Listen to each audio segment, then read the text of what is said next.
welcome back. Not Actually Heroes the Forgotten. It's been a while, and just to get everybody caught up where we're at, we're still in the city of Mornside, which is just a city that I have made up, so don't go looking it up online because it doesn't exist. It is a gnomish city in the Underdark, and after the characters left the Temple of the Elder Eye, Keegan, the dwarf companion that has just joined their party, led them to this city for a little bit of respite, some time to, I guess, rest and figure out where they're going to go.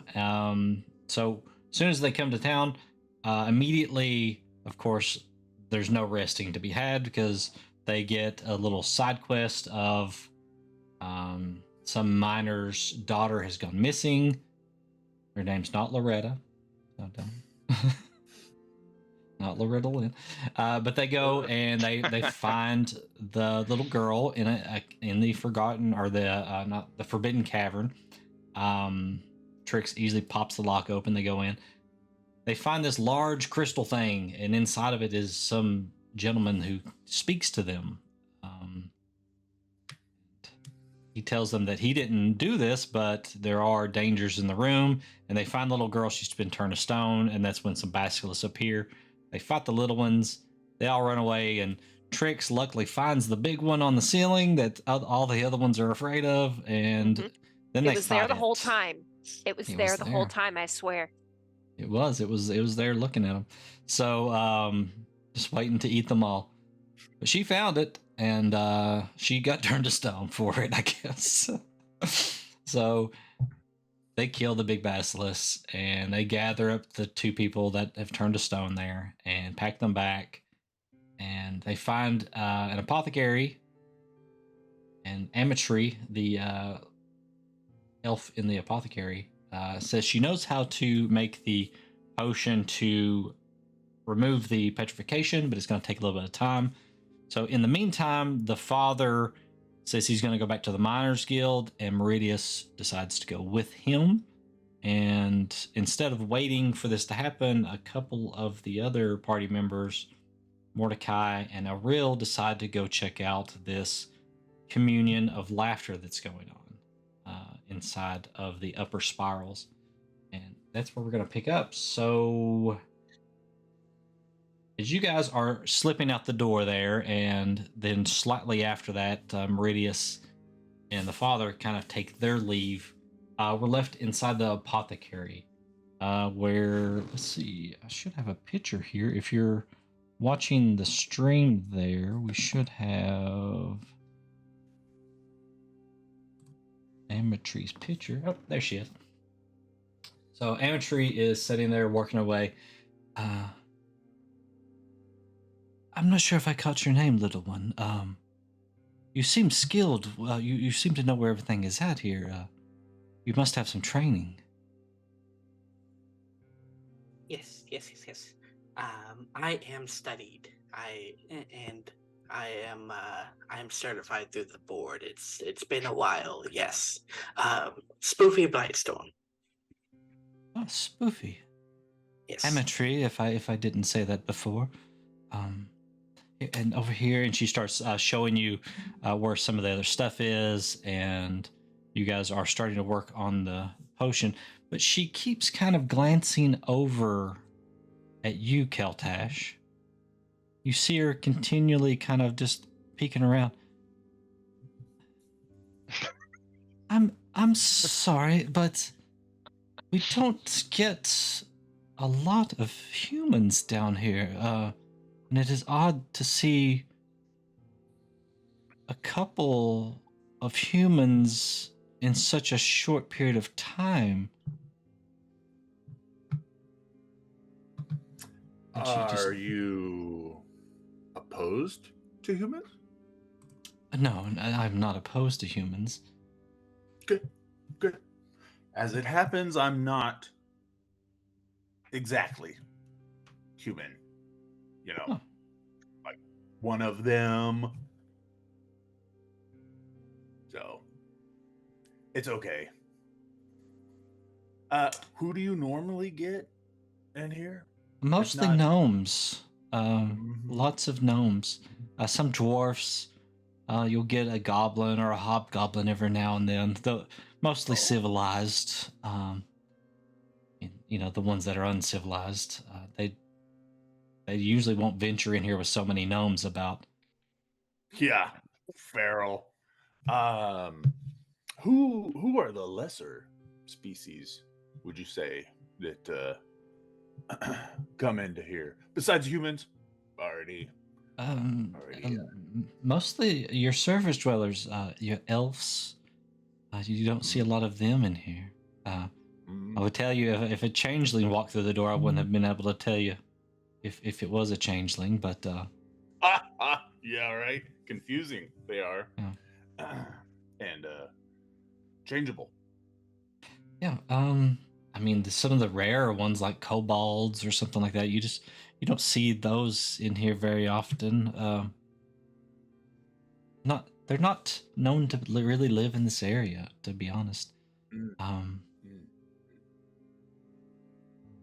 But the reason I ask is, you wouldn't be looking for anything in particular, would you? Well, I'm always looking for something. You see, it's part of my job. But yeah, I mean, we all have needs, don't we? I mean, So, but I know somebody who needs a lot of things of, a usable nature, maybe destructive or helpful, or Well, those could be made here for sure, but I do a lot of medications as well. Yeah. For stone? No, we usually don't see a lot of petrification. I mean, this is the first I've seen in quite a while, but yeah. basilisks aren't the rarest things down here. But you don't run across them all the time. Golly, I hope not. Sheesh. And there's other things that can turn you to stone anyway, so. Yeah, too much steak, for instance. Ha! Am I right? It's just no. It's just okay. You feel like it's almost as she's trying to lead you somewhere, but you don't seem to be getting there. Roll an insight check. I don't know if I want to be led somewhere. Mordecai would like to be led somewhere. Mordecai's single, ready to mingle. And if not, Andros will definitely make an appearance if he can be led somewhere. You have to be in a thing, right? Sorry, guys. Hold on. I'll get it. No, I won't, because I'm just going to use dice. Okay. What did you say it was? Insight check.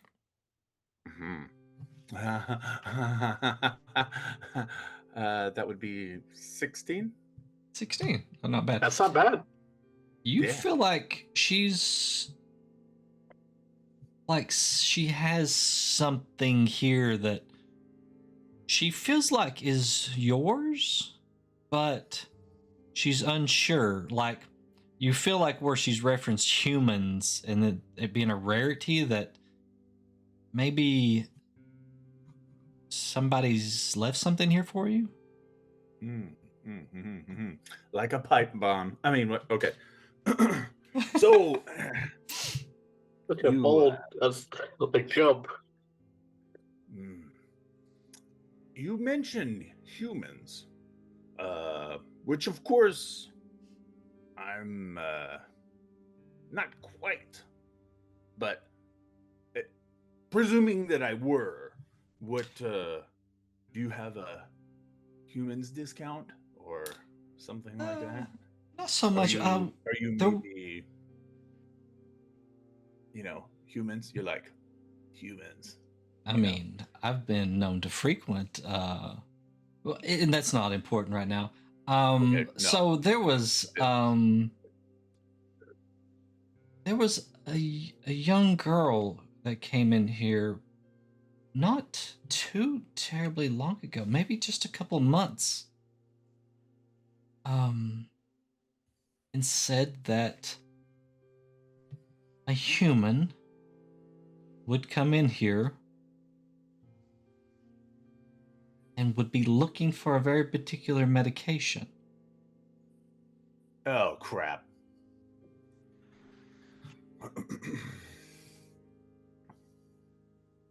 I know where this is going. See, I take a particular type of medication on occasion. Uh-huh. But I don't know that I'm really into it, you know? I feel like sometimes it's not right for me. And it sketches out the party. You know what I mean? It's funny you mentioned that because the person seemed to feel like you shouldn't be on this medication anymore. Hold on. And she goes over behind the counter. She kind of gestures to Spoofy. Yeah, just continue what you're doing there. You're doing real good. Okay. He's just taking over. He's making the... you probably haven't even made this before, so Spoofy, you're just trying to figure it out as you go. Wait. My life is now entirely in Spoofy's hands. It is, yeah. Could be worse. That's fine. Could be worse. Famous Could be last worse. word. If I die, I'm blaming you, Baker. I mean, this is the same party that let Mordecai drive a mech. So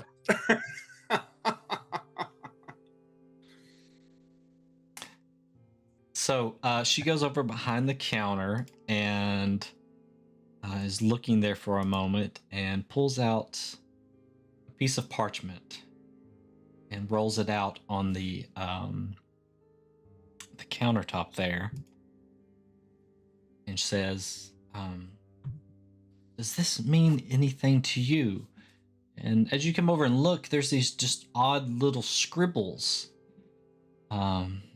And to anybody else, it would look like gibberish. And maybe you're a little out of practice on it, but to you, you know what this is. I've got a inkling here. If I could see it.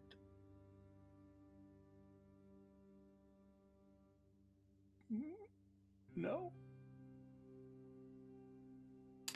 I moved it over. I don't know. I think you should be able to see it now. Where's that? Where? In your journal inside of Foundry there. Oh. It actually shows up in here. You should have one called Markings now. Markings.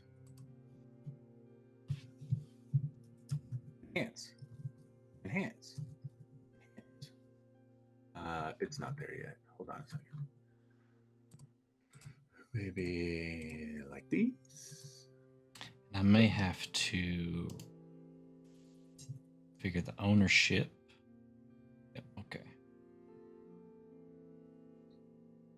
There. You may be able to see it now. Yes. So you may have a little bit of work there on yourself to figure that one out, but to compare the two. But you immediately recognize this, and then you start kind of just scribbling it down. So we'll leave that with you for now, and we'll come back to you. And then she said, "Oh, yeah, over here, yeah, just like that. Except for you want to add just a little bit more of this.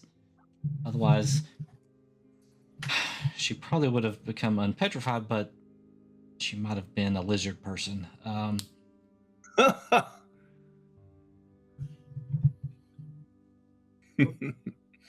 But Thank you. I don't have anything wrong with lizard people. It's nothing like that. Seemed a little defensive on that one. Yeah, it did come across that way. I'm sorry. Oh, no need to apologize.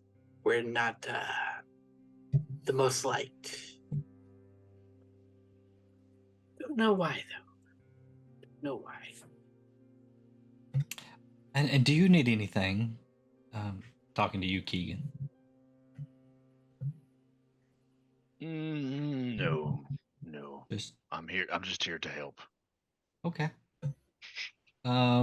Actually, here, if you want to hold this over here, and so now she's brought Keegan in to kind of help with making the potion. Just very concerned about our little friend who turned into a rock. God, hold on. Listen, it's fine. I'm making this potion that's supposed to save my life. And we Why talked is about the this. trusted professional not doing it? We I didn't talked stay at a about this Holiday a Inn little once, okay? beforehand. fine. We're not allowed to talk about how the actually the potion gets applied, or whatever. We can't. It's all censored out. So that's Not that method. So we'll have to jump back into this where after the treatment's already happened. So Rubbing it with Tussin. That's all we're doing.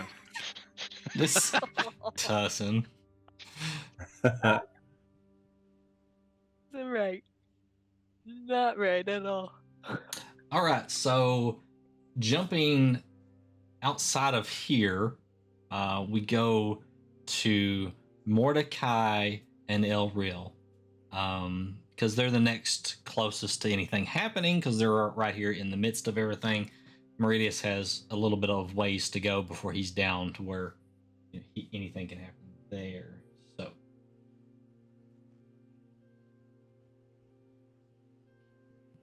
So we're going to. I'm a little out of practice here on everything, so give me just a second. That's the cave. We already been to the cave. Here we go. You ready to party hardy, Buck? There's some music. I've been pre-gaming. We're good.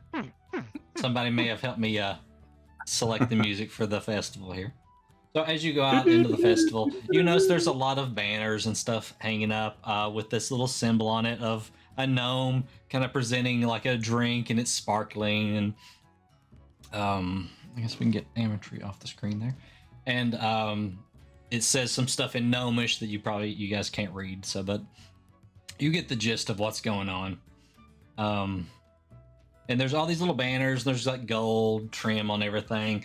And as you're walking through there, I need Elril to make a acrobatics, actually a dexterity save. Okay.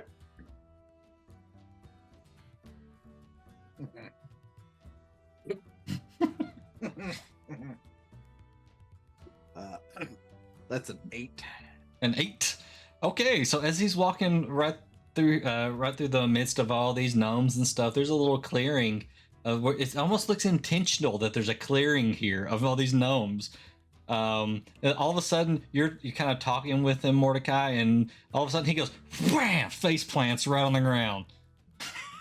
And you just hear these gnomes laughing as you look back, and they've got a stick across the ground that you've luckily stepped over, but it caught Elril right at the ankle, just face plant, and they're laughing like just horse laughing, so much so that they've fallen on the ground and are rolling around holding their bellies.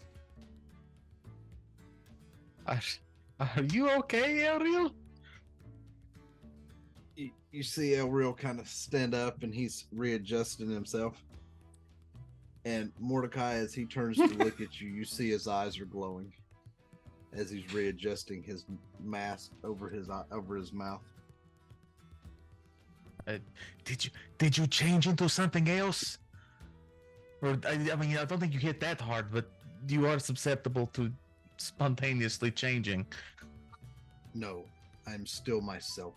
I did not die. Oh, phew, that was good. I was very afraid that you had died and changed again, and then here we would have to go on that big long discussion again. I didn't want to get into that right now. As you hear the gnome say, "Our friend Garl says hi," as they wave and they all run off, laughing into the crowd of other gnomes. These gnomes are very what is the word that I am looking for here? Jovial?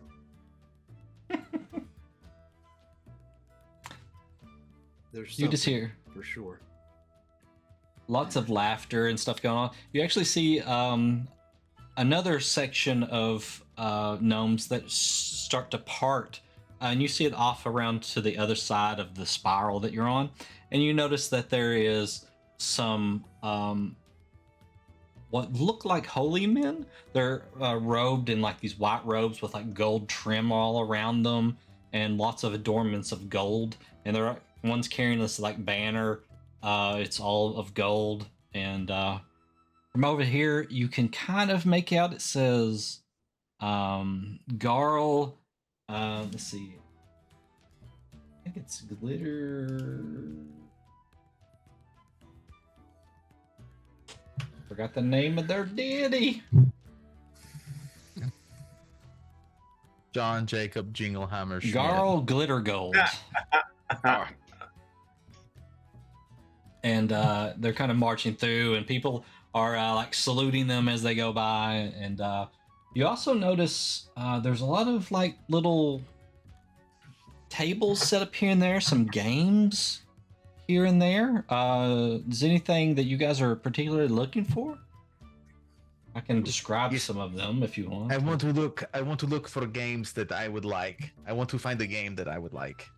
So there seems to be some games of there's one that it looks like there's a hobgoblin sitting there, and there's a table, and he's got like some like steins of ale there on each side of it, and it says he's got a little sign. It's kind of hand drawn. It says "Punch Drunk" on it,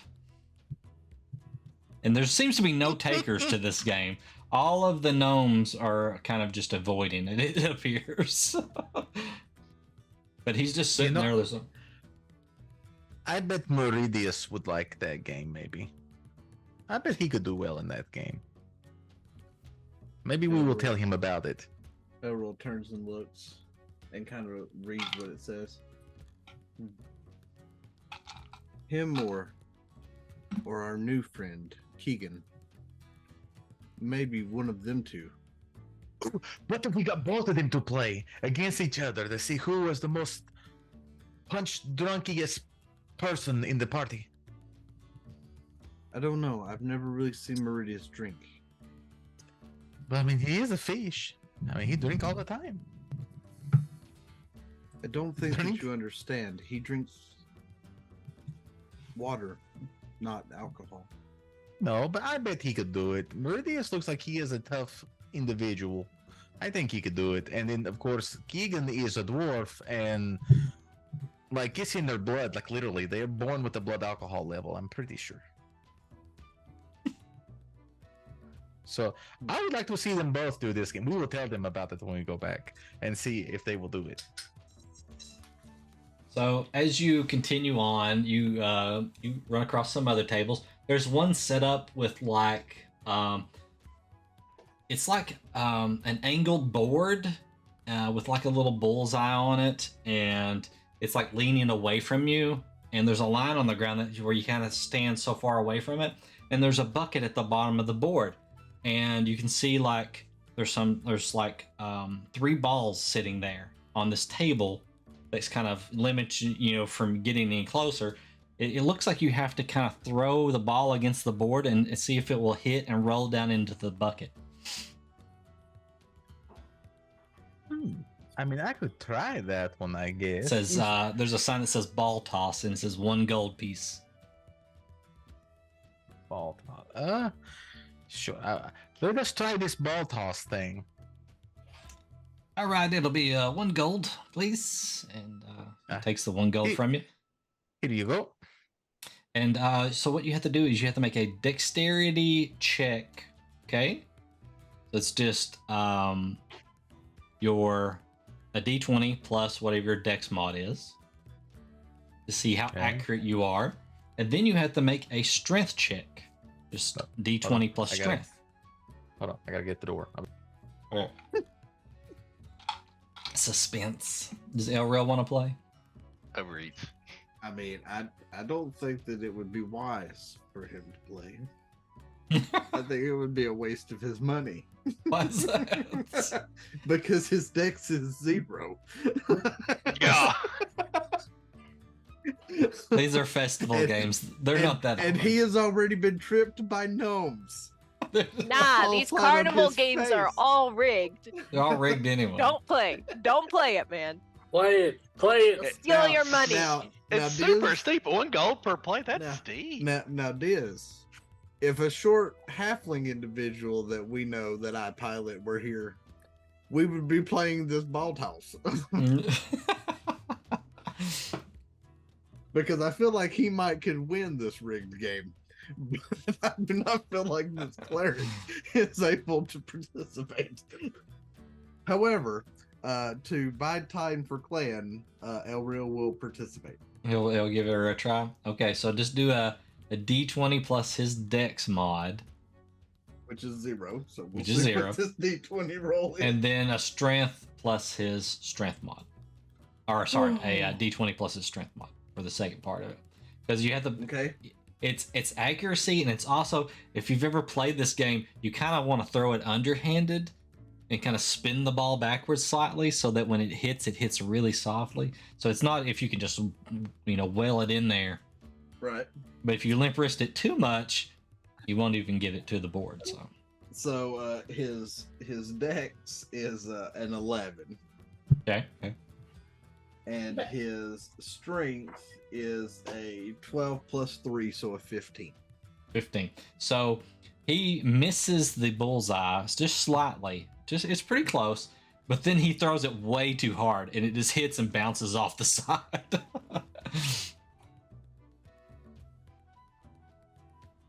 So, This is not for me at all. all right, Mordecai, if you want to roll a d20 plus your dex mod, and then a d20 plus your strength mod. D20 plus my deck mod. D20 plus my strength mod. Okay. Hmm? What are you doing? Okay, that would be a 12 for the dex, Okay. and then strength would be 9. Okay, so you hit the You add the board +1. right on the bullseye, and it's just the right amount of strength. It just rolls down and falls right in the bucket.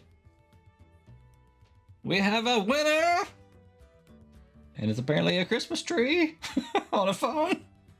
He won a Christmas tree phone. That's weird. And he pulls out a little... What a unique prize. It's a Garo glitter gold plushie. It looks like this little old dwarf man with like a curly mustache and like a hat on, like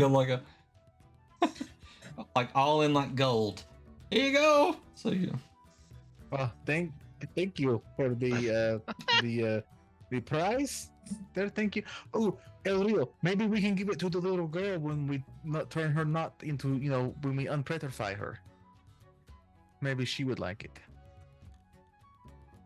You may. I know that Okay.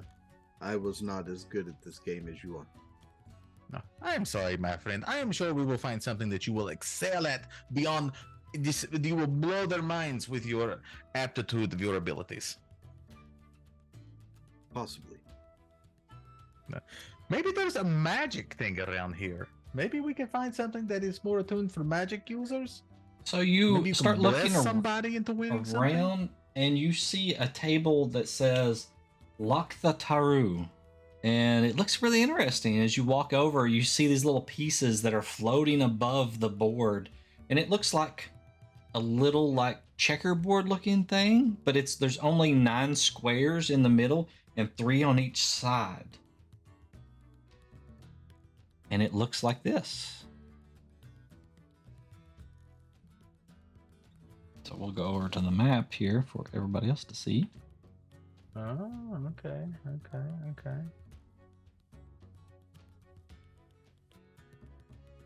Ooh, let's try this game, Elreal. Maybe this will be something more up, to your liking.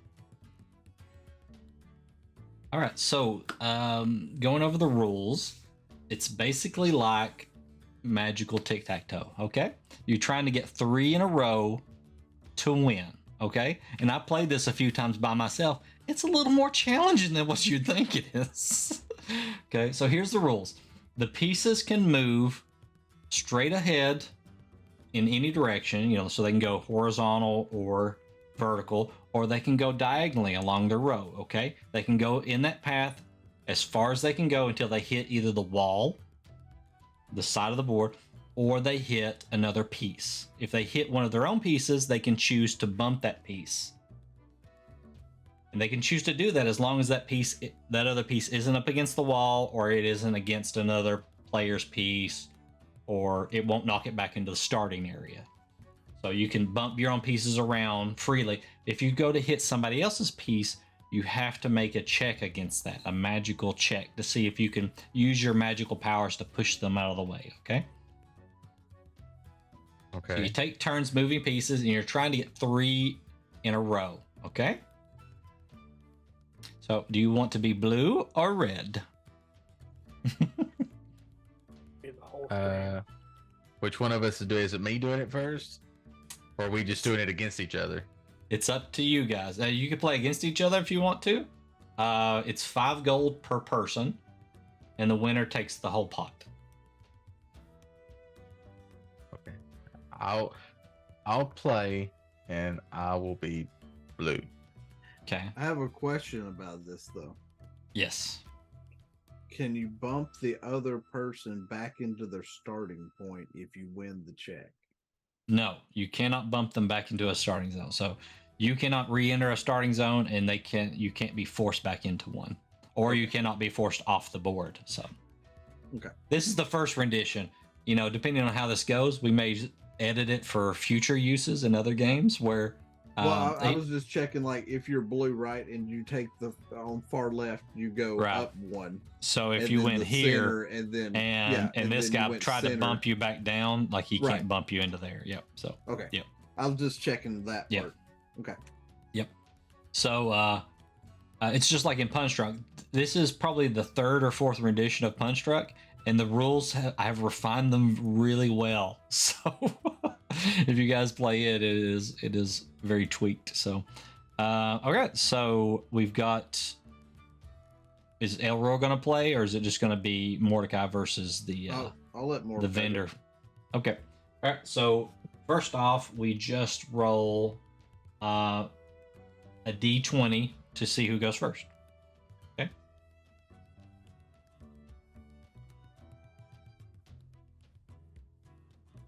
I've got a 15. I've got a 3. Honesty, I don't 3. want to Okay. So do Red too gets to much go with first. his money over Hey. mine. It'd be different you know? if Meridius was there. he's not here, so it's I just know. whatever. I mean, All we right, could make so- him go broke, chat. I'm just saying we could.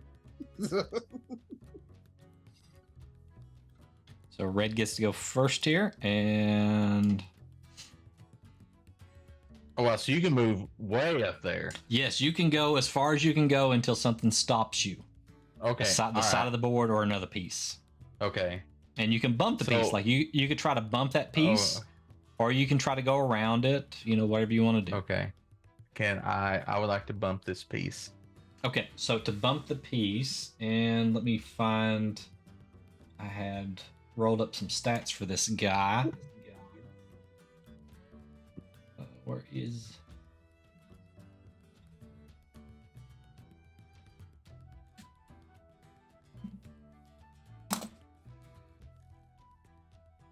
So your DC that you have to beat, and this will be for you as well, is Okay. 10 plus the highest 2 values that you want to use: intelligence, wisdom, and charisma, of those bonuses. So let's say you have a +2 in intelligence, a +1 in wisdom, and a +5 in charisma. You'd want to go with the 2 and the 5. So that'd be a 17 would be your DC. This guy's DC is a 15. Okay. And what you're going to roll is you're going to roll your spell casting ability. as the check. So you would just be a D20 plus whatever your spell casting modifier is. Okay. So for you that is intelligence. No, your it's sorcery. charisma. Yeah. So your charisma bonus to try to Okay. bump this thing.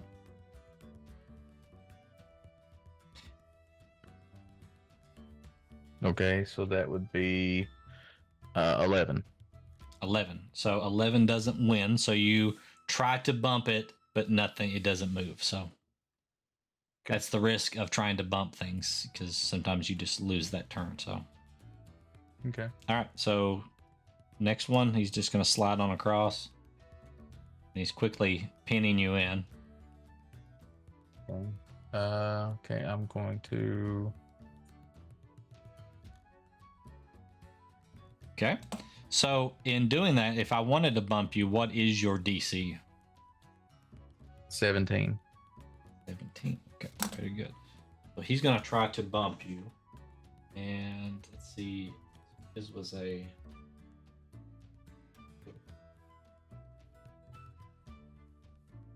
Nope. So he fails to bump you there. All right. So now it's your turn.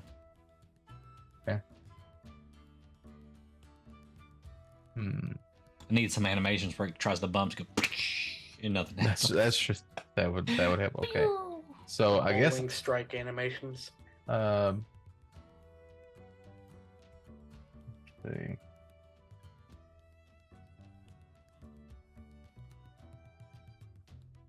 I will try to bump again, I guess. Okay. From which one? Which one are you gonna try to bump? You can ping it by holding on it. Okay, you're gonna do that one, and which one are you trying to bump? I guess this one. That one. Okay. All right. So go ahead and roll.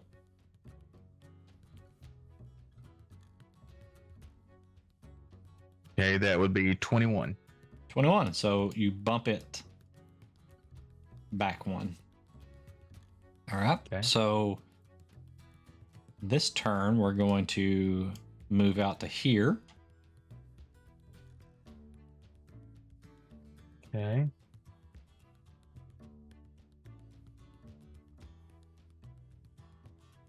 Okay. And then, so you get beat. Yep. He reaches over and takes your 5 gold. Good try, sir. Oh shit. And that all the was pieces cool. go back. It's this weird version of tic-tac-toe where they're all moving around all the time. It's more challenging than kind of what I originally had planned on. So, but you want to play again, or You want to try a little? I'll cover you if you want to.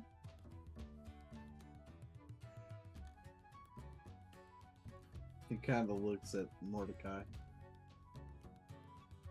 Looks at the vendor. it all goes to charity anyway, guys. To who? To the church, of course.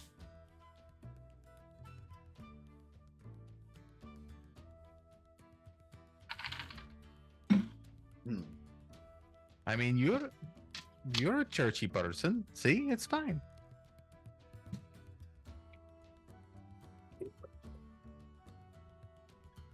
Here's the Who Garl. said his- Every time they say that, he kind of shivers a little bit.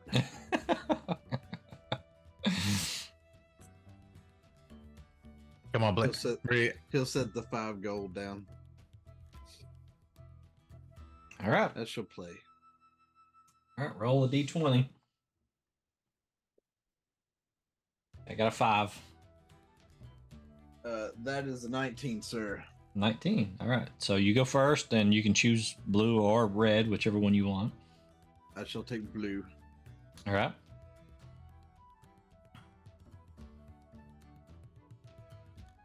Oh, why don't I have all of them? And I've only practiced played this a few times, so it's not like I'm a master of this game or something.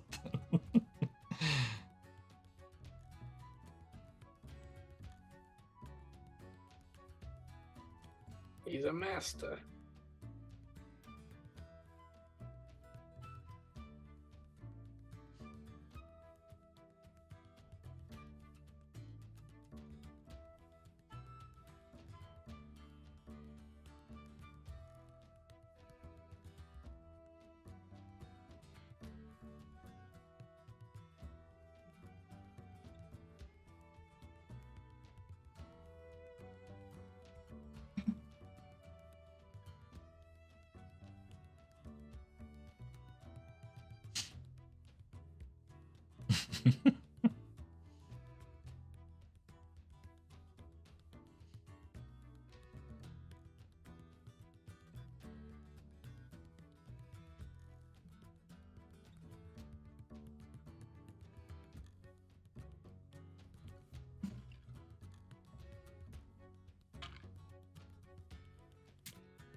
I want to take this one, Yep.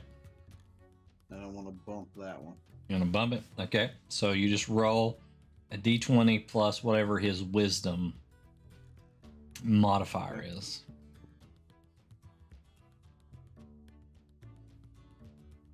$17 plus 4, so 21. All right, bumped. All right, so what should I do here? Can't move that one.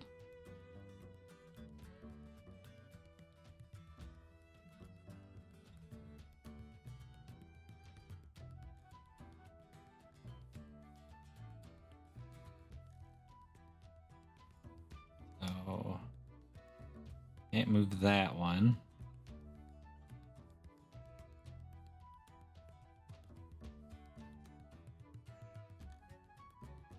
So I'm going to try to bump the bottom one down there with this one. Okay. Okay. So what's your DC? 15. It would be 10 plus your wisdom mod plus whatever intelligence or charisma is higher. Oh, so 16 then. 16. So your DC is 16. Okay. That is a natural 20. So Okay.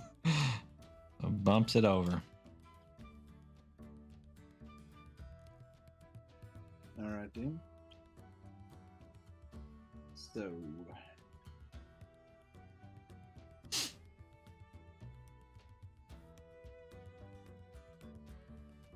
I'm going to try to bump this one. Okay.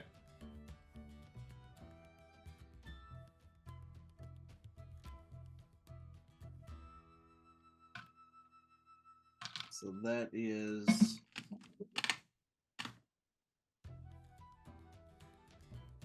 That is a dirty 20, 16 plus 4. Yep.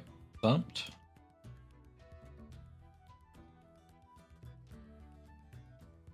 All right. So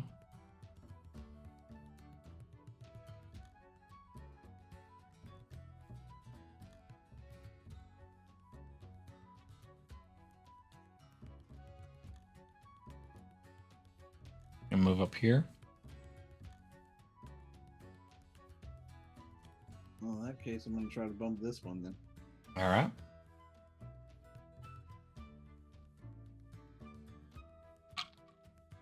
That was only a 12. Well, okay, so bing doesn't work. So he is going to try to bump the center one down to this spot here. Okay. Okay. That is a total of 5, so that doesn't work. It's your All right. turn. You gonna try to bump still that gonna again? Try to bump that one again. All right. That is a 19 plus 4. 19 plus 4. That one does it. Bing, bing. We got a winner. So you win your 5 gold back plus 5 more. 10. Oh, good job, Ariel. They're very good. You're way That better one. at this than me. That one just takes patience. Nah, my favorite form of this game is a game I saw one time in Baldur's Gate when I was growing up, but it was weird because what it would do is the magic users would be there, but then they would, like, you would go in front of them and you had to get 3 in a row like this, but like they would like bring in your friends, and each of your friends would be a square, and then they would have to answer a question, and then you would have to say whether you believe them or not. And if they answered it and you got it right, that, you know, if they were telling the truth or they were bullshitting, then you would get the square. It was very popular. Oh. Sounds interesting. It was very good. It was called Baldur's Gate Squares. Was there a lot of comedy with it? Because because I would have been interested in it if that was the case. It was very funny. It's very funny. Although sometimes you got Elminster as the center square, and he has no sense of humor.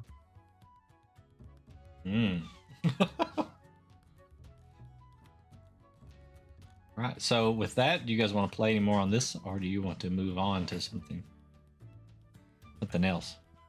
I'm not good at it. I want to move on, but it's up to you, Elriel. I think we should check out the rest of the festivities. Agreed. Let us partake. You wanted to see the festival.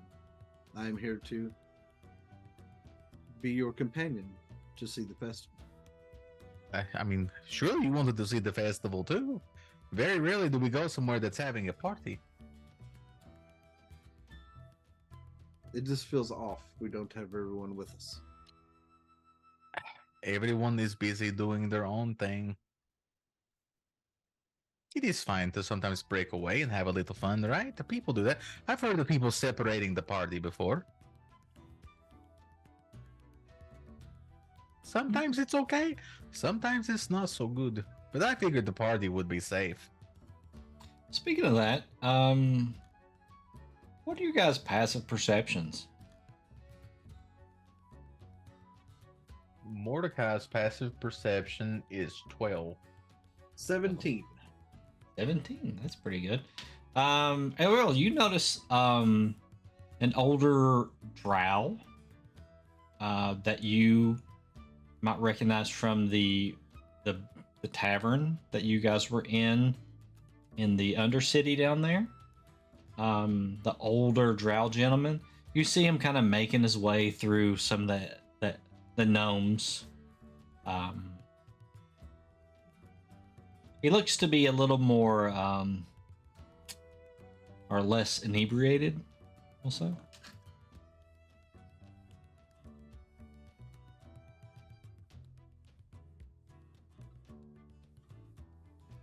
All right. So, I mean, that's pretty much it unless you want to do anything with that information.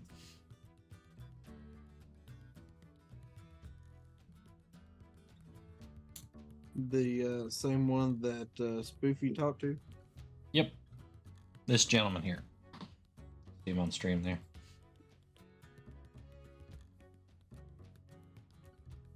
Oh, the drow Nazi.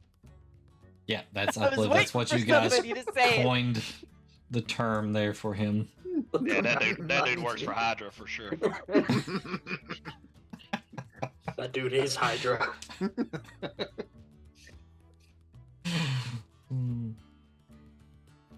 So, other than that, I guess we'll come back to you guys as you guys continue throughout the festival there, getting to where Meridius and let me see, what's his name? Drithar are making their way down into the lower city on one of the elevators, and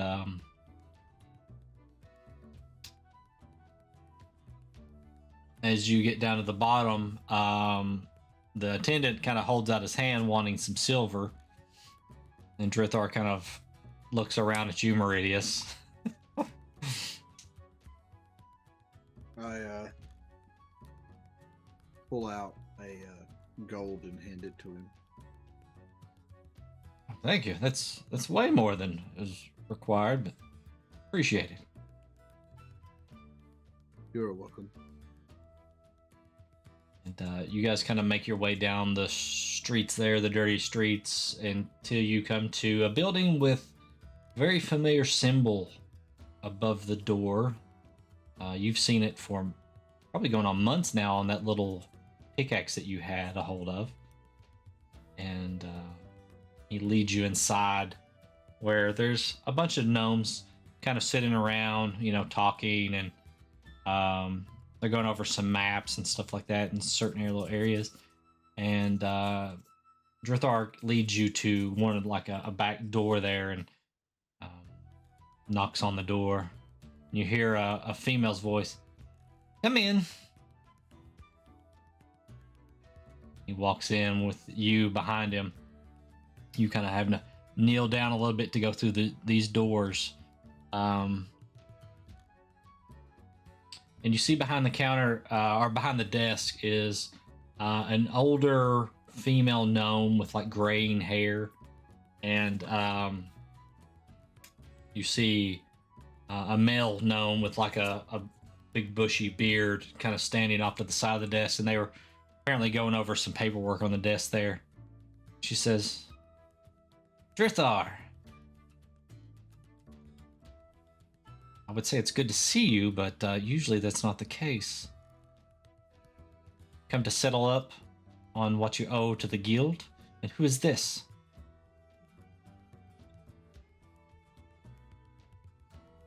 She's looking at you, Meridius. Hello. It is nice to make your acquaintance.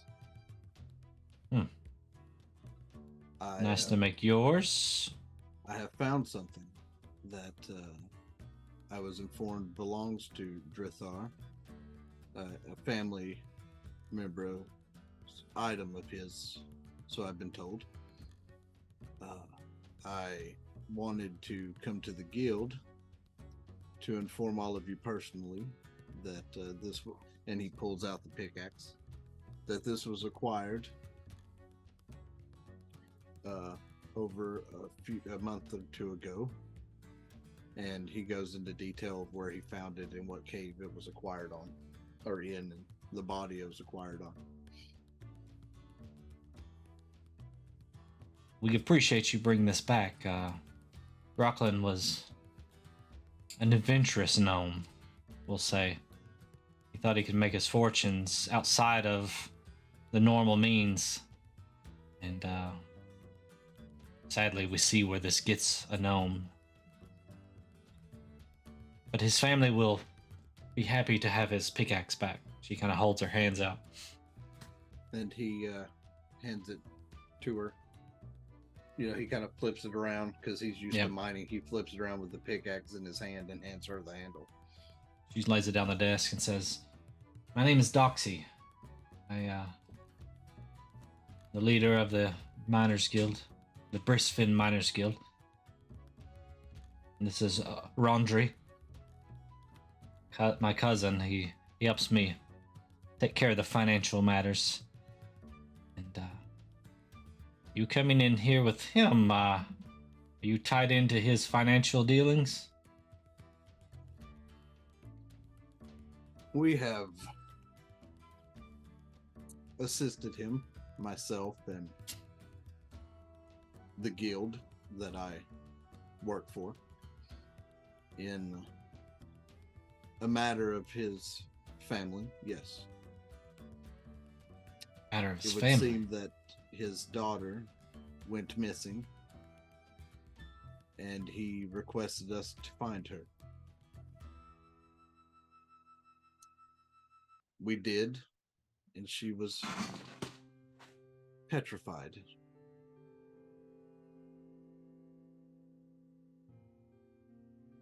This incident also caused a member of my team to become petrified. And where would this have happened at? Well, that is why I accompanied him to here. The Forbidden Caves is where we ended up tracking her to and found her. Apparently, there are more gnomes, or what appears to be more gnomes, in that cave, in stone. Also in that cave is a rather odd crystal on an altar. There is an entity inside that will talk to the people that that enters the cave and interacts with it. A ghost? No, it's trapped inside the crystal.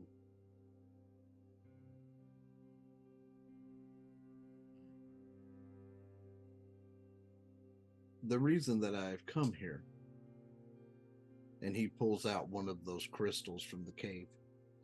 It's for this.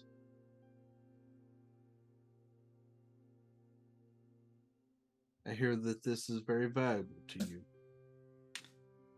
It is. Brings in quite a sum of money. We don't use it as much as the surface dwellers seem to use it. I also hear that enough of this will clear his debt.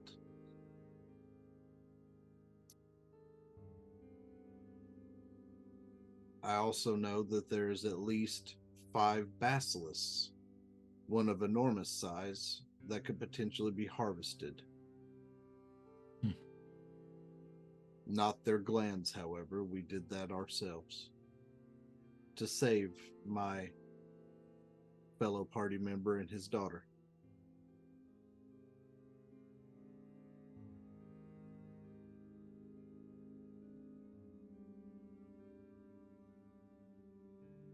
I don't know why the cave was closed and locked.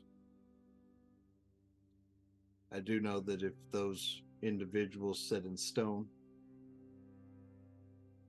are members of any guild in this town, they may potentially still be saved.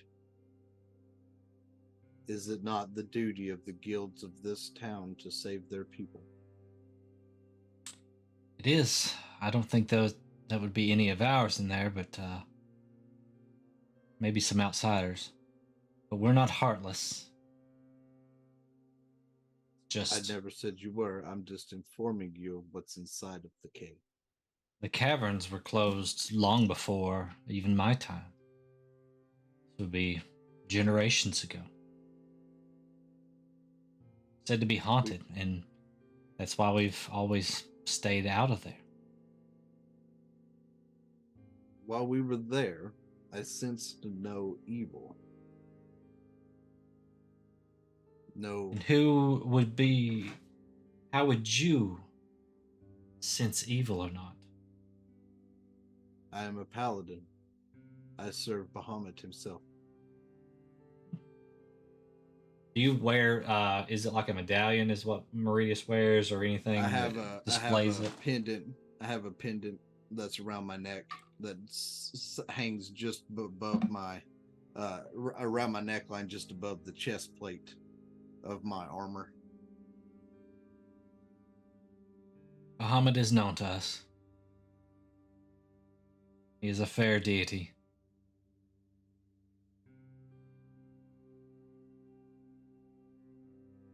Still, Meridius, roll a persuasion check. Very well. You can have advantage because they are familiar with Bahamut. I mean, I'll take it, but that was a good one. That was a good one. Yeah. Oh yeah, I'll take the first one.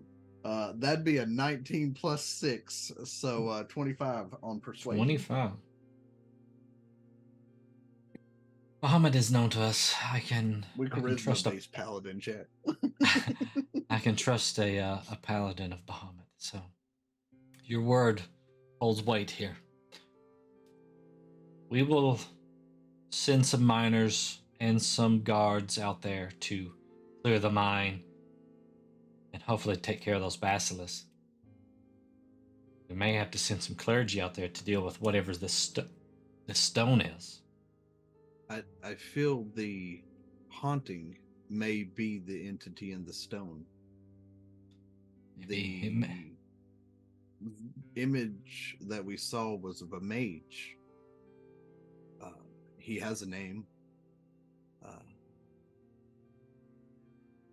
And I believe you said it was Samanter? Samaster. Was that Samaster? Is his name. I know not. I know that he serves Gadonder.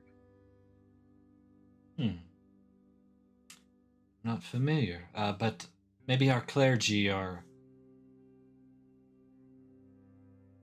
some of the mages will know more. I can pass this information along.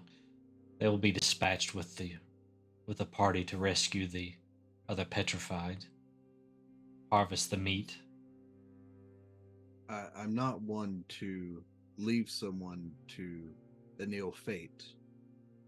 I would rather dispatch or save a being one way or the other. But not knowing the reason he was imprisoned would be reckless of me to release this individual onto the world if the individual was there for an ill purpose. I would have to agree with you, Paladin, but in this matter, I would bend to your judgment over mine.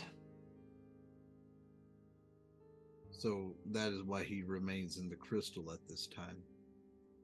But as I said, the biggest of the basilisks we saw was slain. Hopefully that's not the smaller one.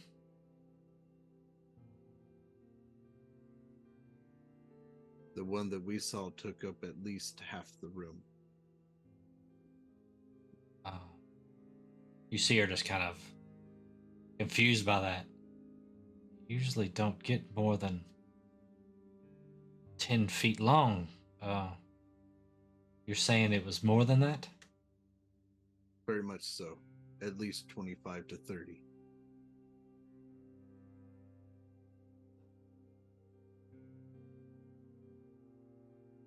You've dealt with that one. Maybe that is the biggest one there. But I will inform the guards so they will send enough force to deal with something. It is. I would also recommend a construction crew for the bridge. It is rather rickety. At least 2 boards fell through on our way in and out. You see her jotting down notes. Yeah, that is a good idea. But I did not know of a bridge, but I've never been inside. There are at least 3 to 4 crystal nodes of these inside. The Radron crystals are very valuable. Seem to be more so of late. Past few years. I feel, though, that even if this clears his and his family's debt, that this should also credit him somewhat in the future.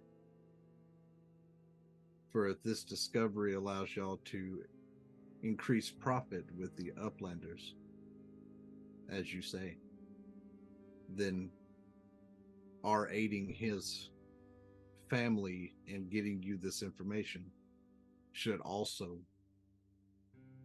increase his standing with your guild.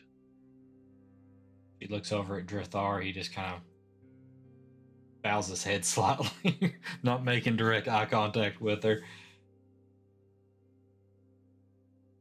I can see some recklessness here, but for by chance, Drithar, that you found some kind souls to help deal with the situation. Luck bends in your favor today. His debt will be cleared. And I'm sure whatever we profit from this, he'll get his share. Maybe you can stop scrounging around, Drithar. I'm not asking to be greedy. Just a fair share for everyone.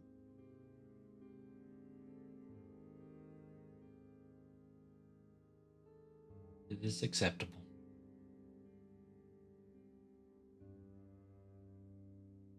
Okay, well, if this is all of this matter, then we have more work to do, so it was good to meet you, Paladin of Bahamut. If there is anything that happens that you know of that needs to be dealt with while we're in town, seek us out. We may be able to assist. Okay. Are you staying in the upper city? We are staying in the lower city, if I'm not mistaken. Let's see, what was the name of that inn?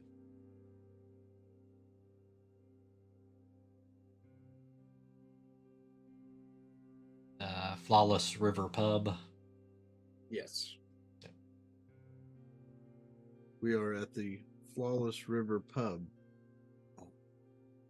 I've yet to even venture to the spires and see what lies there. Actually, you've been up there slightly to the apothecary, but that's as Right, far as but you've got up in there. I haven't You been haven't to the went top. very far up in there. So she says, "You keep surprising me, Paladin. Modest, staying amongst us down here." He looks down kind of at himself and then looks at her and says, I am not of this plane. I am from the plane of water. I'm here for a reason.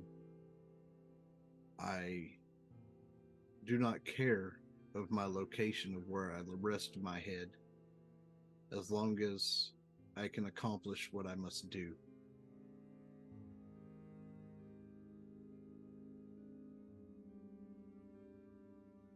And if I can assist along the way, then I will do what I can.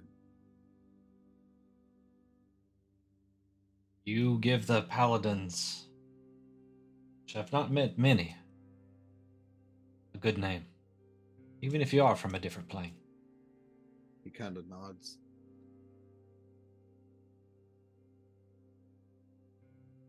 Well, good day to you, and Drithar. Sure, we will have some further matters to speak of, but go deal with your family for now. He kind Thank of pats Drithar on the back and says, we should get back to your daughter. Yes. Hopefully they will have her back to normal soon. Yeah. Thanks, Doxy. Rondry. I'll be in touch. You guys kind of go back out the door there and start making your way back up to the apothecary. Unless there's something you want to talk to with him, as the door shuts and we get out of earshot, Meridius turns and looks at him and says, "What? Why were you holding your head like you were in dishonor?" This whole situation, I've almost got my daughter killed. Had to drag you good people in to fix the situation, and if I'd have been doing what I was supposed to do, I wouldn't have been in trouble with the guild to begin with, so just because I'm in a bad situation doesn't mean I forget about being a good person, and I try, but maybe this will keep me on the straight and narrow now that all this has transpired. As he says all of that, Meridius stops and kneels down in front of him, puts a hand on his shoulder. Everyone falters. Life will beat you down. You have a choice every time that you awaken to do good or bad. You must choose which path to take. But if you learned a lesson today on which path to choose, then that is the most important thing to take from this.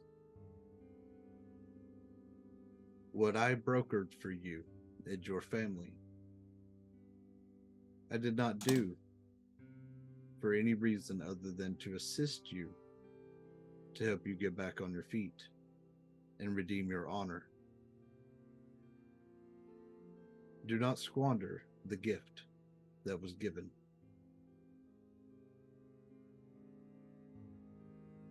I won't. And then he stands up. Let us return. And they start walking back towards the lift. Yep. So that you guys make your way back up. The attendant doesn't charge you this time because you paid him so much before. You paid him for like a month's worth of travel on this thing.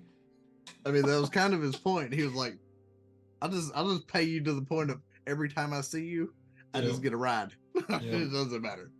So you guys are making your way back to the apothecary. As you guys are getting back to the apothecary, about this time, you hear Trix. As you're opening the door, this is about the time that the Trix, you are just becoming unpetrified. And what happens when that happens? I have a few questions. Okay. Clarify what is happening. So she was flying when she was petrified. How is she how did they put her down? On the is floor? she laying on her back? Yeah, I don't know. How did you guys set her down? Keegan, how did you set her down? As gently as possible. Is she? Yeah, Is she? feet does on she the have floor, wings? wings on the floor. because she's Is got she- hand out, wings on her back. I just want to clarify something that here. She on her side? What are we thinking? She I'd facing the imagine she'd be wall. on- She facing the ceiling. Is she face down? Probably Ass facing the up? ceiling. I mean, what are we doing here? Face- All right, okay. so she's laying on her Wings back. facing the ceiling. Yep. There you go. Okay. How much sensation does she get back in So her the- limbs? How much can she move as she's So it- coming out of this? So it starts to come back to you just a little, and it's real tingly. Everything's real, that pins and needles everywhere, Mm-hmm. and your joints are Need that really fluid. stiff, hard to move. As you work them, they'll start to get, Okay. it'll get easier and easier. But right from the beginning, you're really kind of stiff still. Okay, so she can't move very fast. Well, No. as she comes out of it and can kind of try to move, Yeah. she's gonna be okay. So she had shotgun in one hand, other hand outstretched. She's gonna try to lift her shotgun to fire. Okay. All right. She's basically still in fight mode. She doesn't Okay. know any better. Yep. Fair. So Fair. she's you- trying to pull her shotgun. So, just so you know, the little girl has already been cured. So they did her Oh. first, okay? Please I'm don't gonna shoot scare her. the little girl. Oops. And then, as Meridius and Drithar are kind of coming through the door, you are attempting to fire your shotgun. So, I need Spoofy and Keegan to roll a perception check to see if they see what's going on. Keltesh, I would say that you're probably still busy working on your puzzle over there. That's Have you okay. actually figured it out yourself yet? Okay. That's Okay. an God, 11. That's a 10. No. This gun's gonna go off. Yeah. So what was it, 11 and a 10? Yeah. Oh goodness. Okay. So you fire the shotgun into the ceiling. Roll for damage. It's not that hard to hit the ceiling, so I won't have you roll for Where's the Where's the attack. D8? Where's the D8 here? That's 9 damage. 9 points of damage to the ceiling. Can I reach out and grab the barrel after she cracks off the Yeah. round? Yeah. Please, so she doesn't try to do it again. Yep. What is it? Where the fuck are we? Why am I on my back? You guys have any idea how much metal wings hurt if you're laying on? Are we covered like goo where we were trying to make this potion? Like our hands, me and Spoopy's hands Yeah, is I covered would in say goo? you're dirty. Yeah. We're not going to go over the application or anything process, but yeah, there's some goo. What the Well- fuck? If you would give us a second to explain. Listen, last I knew there was a giant lizard staring at me trying to turn me to stone. So You excuse summoned. me for blasting. So anyway, I started blasting.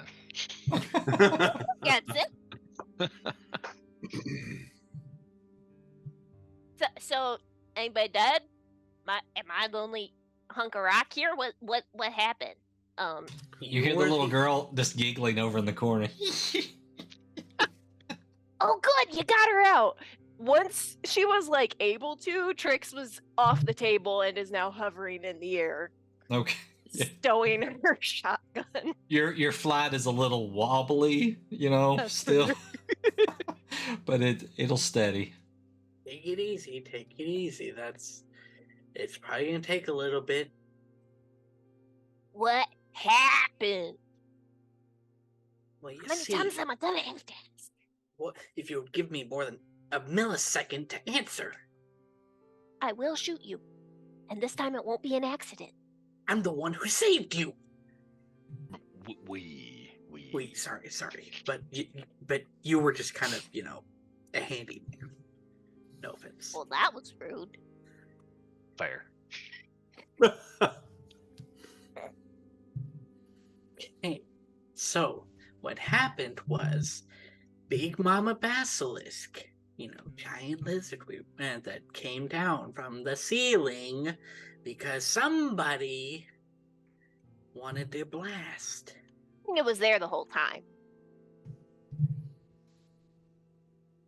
We'll come back to that. We had a it wasn't too bad of a fight, honestly.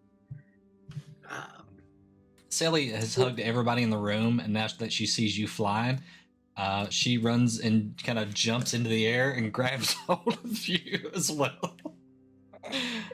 Basically, we got out of there, came here. Okay. Thank you And came for saving me. As she kind of slides off because you're a little gooey still. Goes. Oh, I did not need to know that.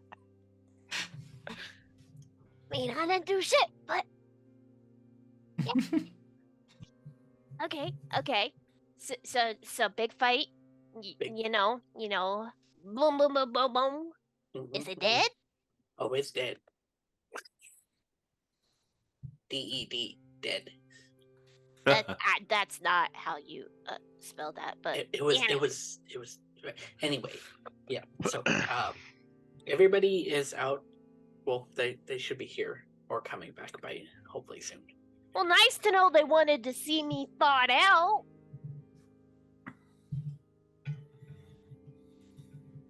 It would have only been me, but thankfully, I'm a tree here. The shopkeeper. We're inside her apothecary. Oh, I can pay for that. Yeah. I would appreciate I- that.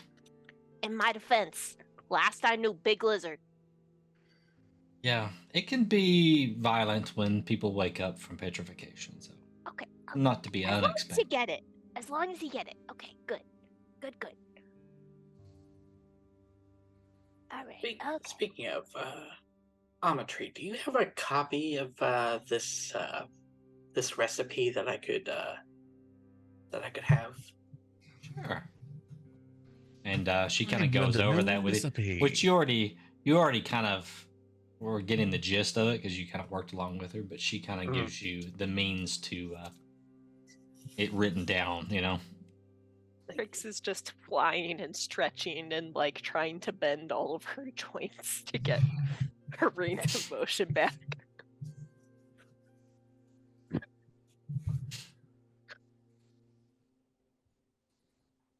All right. So we got out of here. We got the kid. Where's the kid's dad? Did you guys not tell him that did you not Yep. bring him back?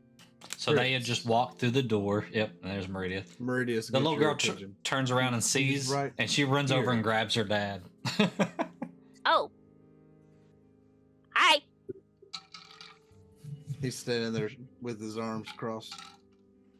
The only ones that are not here are Mordecai and Elbrio. I They didn't went see to you go come in. see the festival. I watched you shoot the ceiling. Again.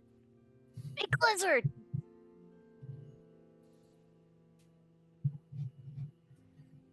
The only reason that myself and her father were not standing here the entire time was because we went to go clear his debt so that he was not in the stockades or worse when his daughter was saved. All right, that's fair. But the other two went off to party. Come on. They did. Fuckers. They snuck out before I had a chance to stop them. Permission to prank? As long as Prank? it doesn't cause bodily harm. Maybe a little. And by bodily harm, I mean dismemberment. Oh, as long as only. Okay, as long as dismemberment's the only rule, you got yourself a deal. Is nobody a necromancer in our party? Well, Buck is currently playing our cleric in absentee. Hans to the game room, please. Hans to the game room. Yes. All right, Meridius all right. kneels down and looks at the little girl. You were very brave to go in there alone. It's nothing. With What we about my fought friend? to Is get he you okay? out. Your friend. The guy in the stone. He remains in the stone. That's good. I'd get him out if I could, but don't know how. To be honest, I do not know if he was imprisoned in the stone because of evil intentions on his behalf, or if something that he did and it was an accidentally imprisoned there. He doesn't seem evil. At the same time, though, It's been 84 intentions years. can be altered when one wants to get aid to escape. For you see, I am here on a quest to stop someone that I thought was not evil as well.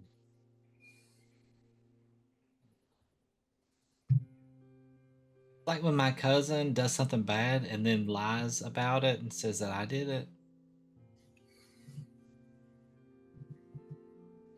That makes him somewhat evil, yes.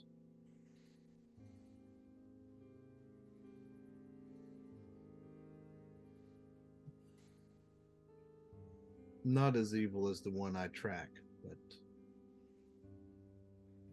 the one I am after has stolen an artifact that could very well cause the downfall of the plane of water, and is currently trying to release an ancient evil onto this plane of existence. You just see her looking up at you, confused with all of this. It's so deep for a kid. Did we know he knew that guy? Drethar's like, I think you guys have a lot to deal with, and I need to get her home to her mother, but I'll come see you before you leave if you're going to be in town until Meridius just kind tomorrow. of turns to him and says, as I told the guild, if something comes up and you need us, you know where to find us. Yes. Thank you all, and I will come see you. Come on, And Celia. he kind of nods, and then he stands back up. As they walk away, Keegan walks over to Meridius and slaps him on the back with his big gooey hand. Don't you just love it when your family's reunited? I wouldn't know. My family's all dead. Oh God. Oh. Just kind of shakes his head. Sorry about that. Well, to be fair, and he pulls his trident, I can still talk to them. Oh, ain't that just Andy? Anyway, He puts the trident back on his back. we should probably find the others, don't you think? So, Meridius, with that, roll an insight check, just real quick. If Hey, you recall hey, anything. Diz, Sure. I don't want to interject, but I've grabbed No? Ametry. So Okay, you have. Okay, yeah.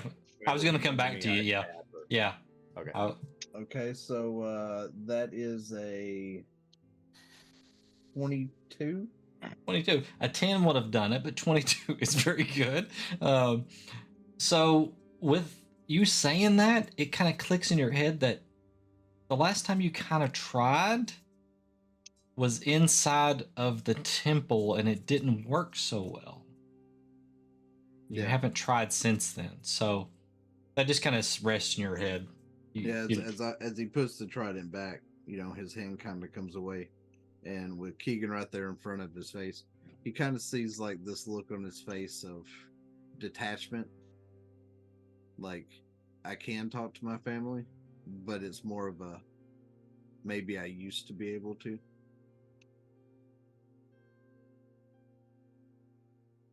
They're just somebody you used to know. But they didn't have to cut But him off. they sure didn't have to cut you out. But they're just somebody you used to know. Just act like you were nothing. Excellent. I support this. So All right. Trix is doing like bicycle kicks in the air and is flying upside down over by Spoofy. So I didn't drop the ceiling on anyone? And no, not that I recall. Oh, that'll win then. Awesome. But You may have killed a couple people. Oh, shit.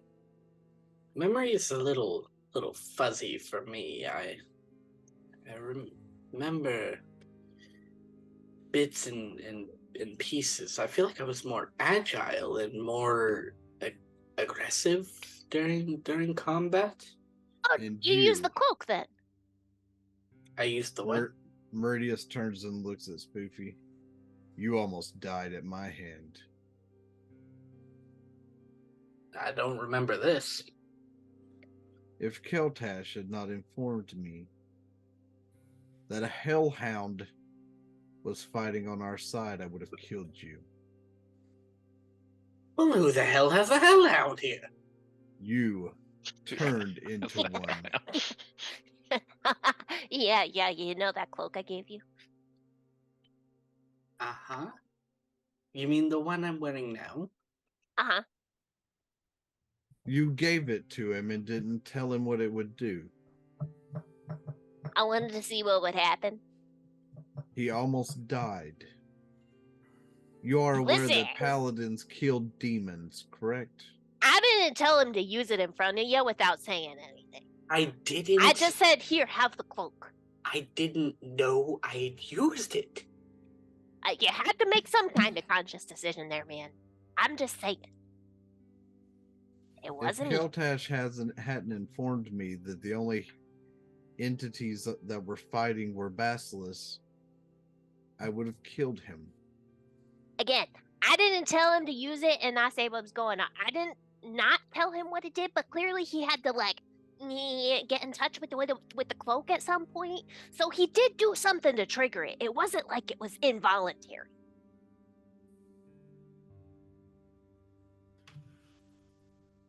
Again, I just wanted to see what would happen.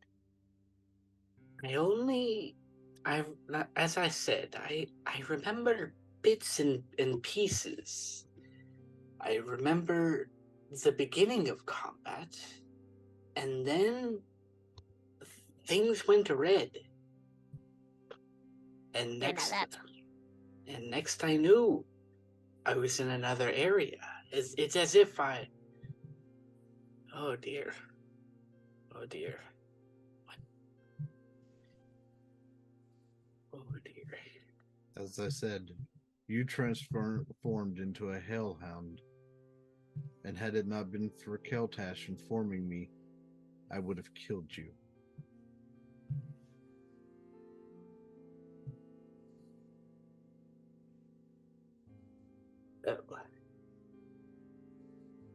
Was it at least cool? Trix is trying to keep an innocent, straight face, but as your failing miserably. conversation continues over there about what happened with the hellhound, and we kind of pan back over to Amatria and Keltash, kind of just standing up off to the corner, just kind of watching all this happen. Odd crew you've got, but seems like a nice family. Come again. Wouldn't you consider them your family? Them? You're talking about all them? Oh, I'm sorry I've offended you. No. It's I see why you would say that because we're traveling companions. Right, Uh, right. Anyway, What about the girl before? Is she family? what did she know? What did she look like? What did she look like? It never really showed her face. Had like a cowl that kind of came down past like around her nose and couldn't really see much. But just pale skin, had white hair that kind of came out from underneath. Wearing mostly red and like some just light armor. And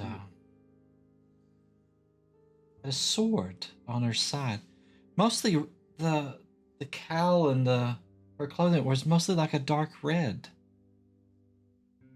Huh. And she wrote this here? Yeah. In front of you? Mm-hmm. You saw her with the pen.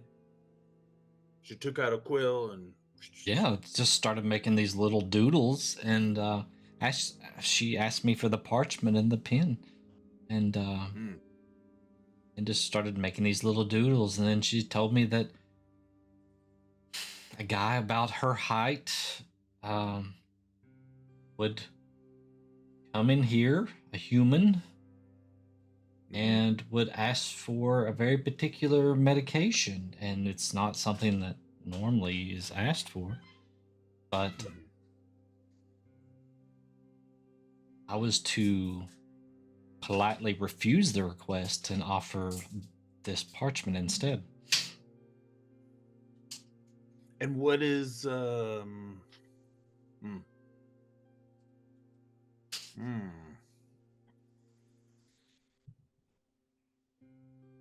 You said she had a sword? Yeah, a very large sword. Is this ringing any bells? Because it's not for us.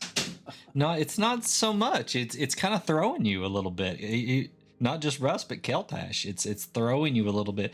It's somebody that you think that you know who it is, but the description is throwing you off some. It's like two different people that you don't think should be the same person, but maybe they are. She told me her name.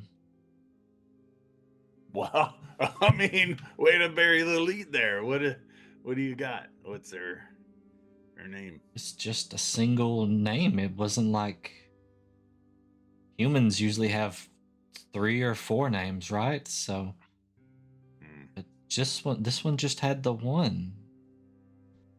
She said her name was Scarlet.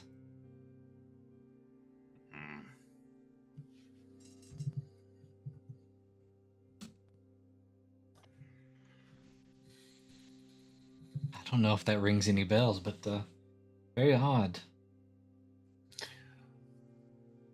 You are aware of the medication? I am aware of the medication and what it's for, but I don't know why humans would be taking it. Maybe for sleep? I don't know. What exactly is in it? Ingredients wise. Spoofy! Spoofy, you hear a yell across the room. What? Come here.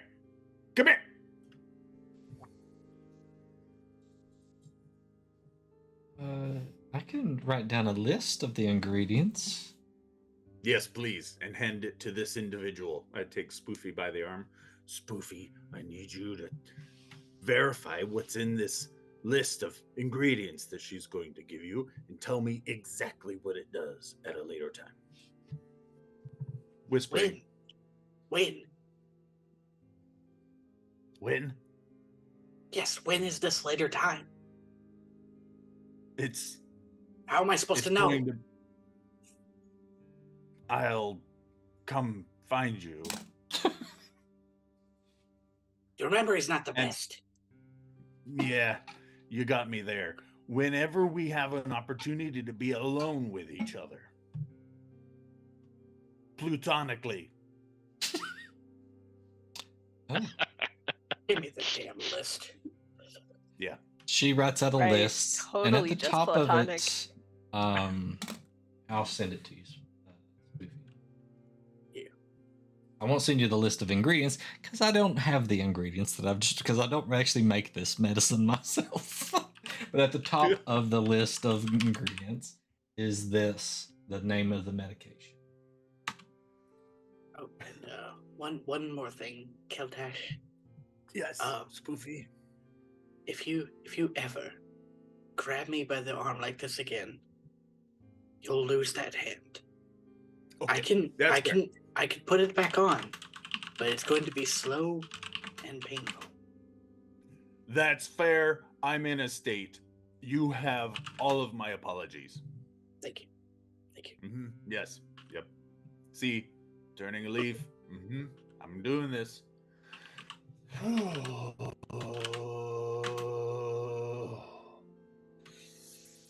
Are you taking your medication today? I have. Thank you, Spoofy. Yes. Okay. It's actually what we were talking about. Does Spoofy have the list? He does. Okay. Spoofy, thank you so much. If you would just give me one more minute, please. Okay. You are a great teammate. Yes. I love your character sidestep. That was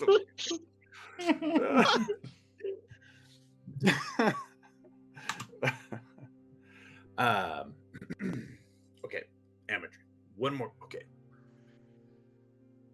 2 minimum more questions. Scarlet.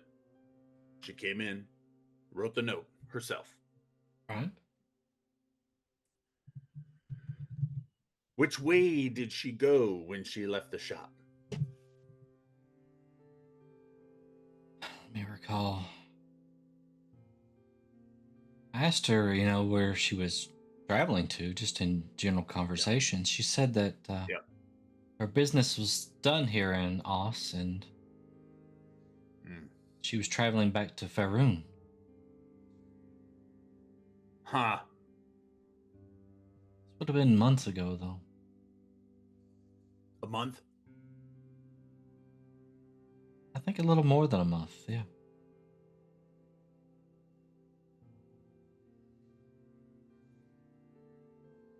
I may have more questions. Where do I find you? I'll be here till the end of the day, and then I might go out and enjoy the festival a little bit this evening. Uh-huh. But don't leave town, okay? Where would I go? My shop is here. All of my things. Yeah. Thank you. You're welcome. This is All the right, most so- awkward flirting I've ever seen Keltash do. Very aggressive flirting there. Got a lot of emotions going on, guys. Don't you dare leave. I'm gonna come find you and give you a hug. Yeah, just a hug. Stay where you are. So with Also, I that, need your number. give me your digit. It's my duty to please that booty, but later. It's not what later means. So with that, you guys will probably exit the apothecary unless there's something else in here you want to do. Closing. How large is the damage I did to the ceiling? I would say probably 10 gold would probably cover it. Is it no larger than 1 foot in any dimension? Yeah, I mean, it was a shotgun blast from All right. pretty far away, so it's Not a lot of damage there. Oh god, she's racking All off right, turkey so loads. she's gonna fly up to the ceiling and she's gonna cast mending. Oh, she's mending fix it. the Okay. ceiling. So she spends like 10 minutes there while everything else is going on mending everything. So It's Fire cheaper. 2 shots inside the apothecary. By a shotgun. Amatree's trying to close down shop so she can go to the party or festival, and we're just all standing. yeah. I'm So, you, fixing the damage caused. so you guys head out of the And apothecary avoiding into eye the contact with festival. Yes. Into the festival area. And what do you get? Do you guys want to go into the festival, or you want to go back to your tavern down in the lower city? Or there's shops to visit, all kinds of fun things. What time of day is Go it? to the festival. We're Well, underground. that is a great question. You're underground, so it's really hard to tell. Well, that's true. You're gonna Well, guess that it's like Is it after business hours? it's probably getting into the evening time. We'll say that's what you're kind of putting together. As some of the shops are still open, but maybe it's getting closer to their closing times and stuff. But there are shops open, and the festival's going on. Gotcha. Triggs is after they leave the shop, she's still doing like random motions in the air, working Yeah, her just- joints, cracking her knuckles. So as you're doing that, you look over and you see some other gnomes doing the same thing you're doing, like they're dancing. They get it. Were you just petrified too? Yeah, yep. Kind of sucks. Ah! Okay, that was a little creepy, but okay. Bye. So you guys continue on. So where are you guys going? Triggs Where is are we? following. Do we She's wanna go to not the leading. festival? It's up to you guys. You can decide individually as a group. Mordecai and El Real, if you're doing something else, you can go ahead and continue that. Not everybody at once. I can't handle all of this talking at one time. Triggs is just trying to keep track of the group during her gymnastics. Yep. She's not making decisions. Yep. Trix is just following. Keltash is We're deep looking in for more thought. games, and Mordecai is trying to get in good with the gnomes. So I that he would say means. that at bare minimum, El Real notices that the rest of you have come out of that shop. You guys stand, head and shoulders over these gnomes. Most of you do. So Not this guy. And you I have mean, a even- spinning even- fairy. even Keegan stands Ooh. taller than these You would be gnomes. taller than the gnome, yeah. Yeah, It's like, halflings are closer to your height, but gnomes are tiny little things. what's up, shouty? And Trix flies over top of them. So Hey man, we're not that small. Jeez, that's very verticalist of you. Verticalist. Oh, Corlin. So Elrel might even Sure. tap on Mordecai and point them out to you. Tricks. Yeah, Over here. yeah. What's up? As Trix stops, you notice that there's some gnomes that bump into your feet, and you turn around, and you've got a conga line of gnomes that are all doing the same motions. Oh, so it's a party. They're like, oh, what'd you stop for? She's I doing the don't know. Macarena down the. He wanted something. Ah. And they Well, kind of keep it just wave their going. hands and walk off in all At different least you were directions. invisible this time. Well, keep it going. I was just stretching. Hey. Yeah. Gnomes are weird. Yeah. Mordecai is Enough. going to see the group now that El Real has elbowed him, and he's going to make his way over to the group. All right. What was going on, Keltash? Tricks. Has there or has there not been any discussion about acquiring devices that shoot small things at lethal distance, range, and speed? Distance and range are the same thing. So range and speed and volume. I forgot they have firearms down here. Yeah. We should find where they sell those. Do They're we fun. part from the party? Right now? Give me 1 second. I need to talk to these buttheads who decided they were gonna leave while I was still sitting there as a rock. Do you need me to handcuff them? Keltash. Fish stick, where are you? He said fish stick. Mate. Hey. Hi. As he turns around, he sees a very pissed off look on Meridius's face with that comment. Did If one you of them touch you? recall- If you recall, you were supposed to meet the guard at the pub tonight and discuss guns and potentially where to buy them.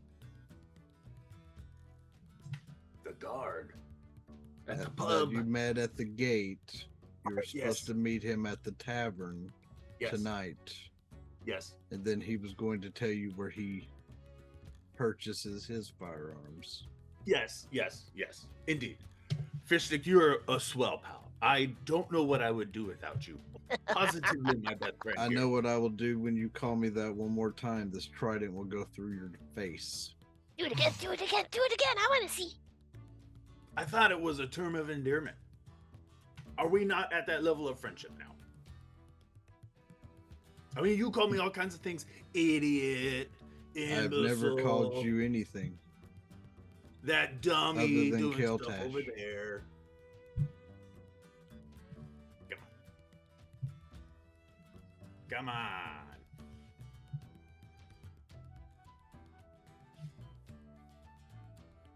Come on. All right, so I do it because I love you. so I yell at them, then we go have a beer with the guard dude. It, Yeah. Mordecai if sees that that, is the case, then why did you tell the lady in the apothecary that none of us are your family? I believe is how she put it.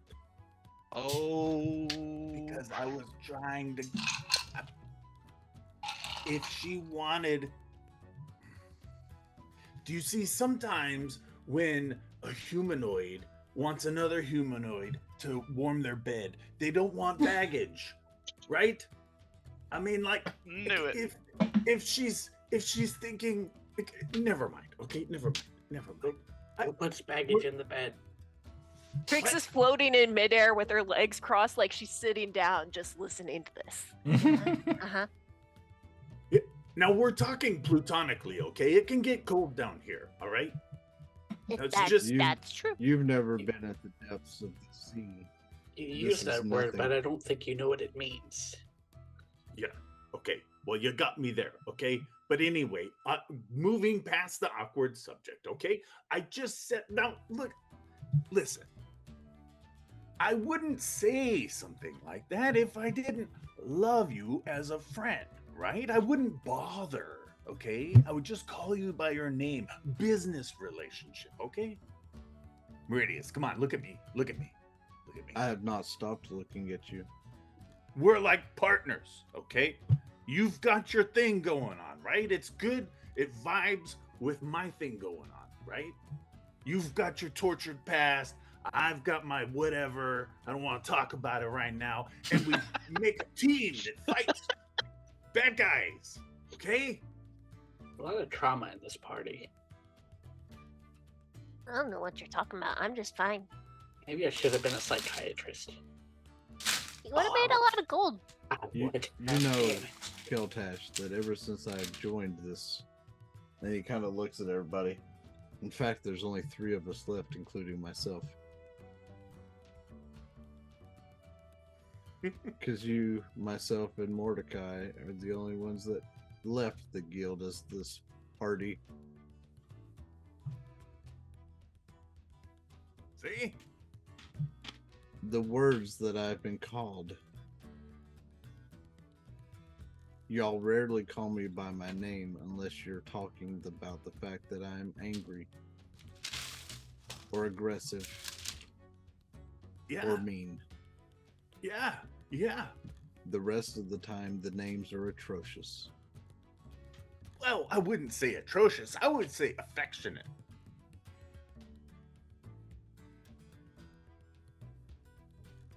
Okay, listen, if it bothers you that much, I won't do it again, okay? But just know that a little thread, a little invisible thread between us will be cut. All I'm saying is the fact that I've never disrespected you. I've never called you an idiot. I've never called you stupid. You're missing out on opportunities. That is true. That is true.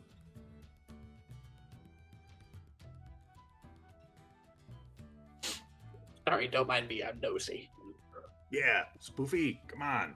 Okay, I just I put my hand on Meridius' shoulders. I was only interrupting your conversation with Trix to inform you of what you had forgotten. Which Yes. was your plans that were tonight Yes. at our Yes. accommodations. Indeed. And Meridius, you did that because you're a good friend. Okay? All right? No more fish stick business, especially to your face. Okay? Until you are ready to take on the cultural intricacies. Intricacies. Yes, thank you. Of a playful banter between mates, I will call you Meridius. Okay? All right. I appreciate it. Yeah, you bet, bud. And I give him a little playful, yeah, okay, good time. And then he turns and looks at Mordecai and Elreal and goes, why would you leave when a fellow teammate's life was in jeopardy? Yeah, good to know you care. Okay, number one, I do care. Okay, because I helped get you out of there. Yeah, and you went to party instead of helping get me out. What was I going to do? Stand there and take up space? I figured that the lady needed room to work. Listen, they weren't paying attention, and I almost blew a hole in their ceiling. So maybe you could See? have been the one paying attention to tell me to not do it. I could have been the one that got shot. Would you have been standing or floating on the ceiling? No, but 9 times out of 10, I'm just saying, with the party dynamics that we had, they'd have been pointed, or you would have been pointed to where you would have shot me, and I would have got shot. To be fair, he has almost died 4 times. See? That sounds like a personal problem. It's not I believe whoever is driving this universe hates me for some reason. I don't know. Sounds suspicious. Sounds like it's you. I think the gods may hate him. Yes, exactly. See, there is a point. I'm just saying, it is unnatural selection. As this conversation's been going on, some of you might have noticed some gnomes just floating through the air out in the middle of this open, expansive like cylinder that goes all the way up. Yeah, they're just kind of floating around, dancing, swirling, kind of going up, and some of them are floating down. Are they still doing like what Trix was Some doing? of them are doing that. Yeah. Like, I'd say with Elreal's perception, he probably seen it.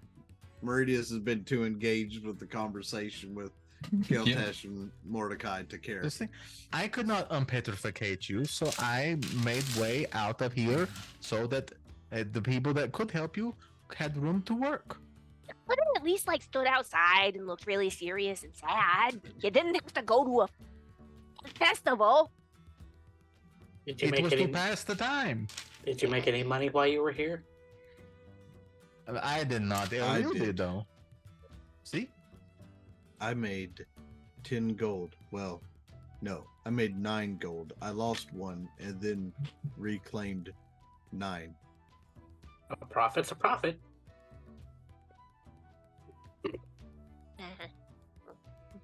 Keegan Yeah. nudges Mordecai and is like just kind of pointing toward the gnomes floating.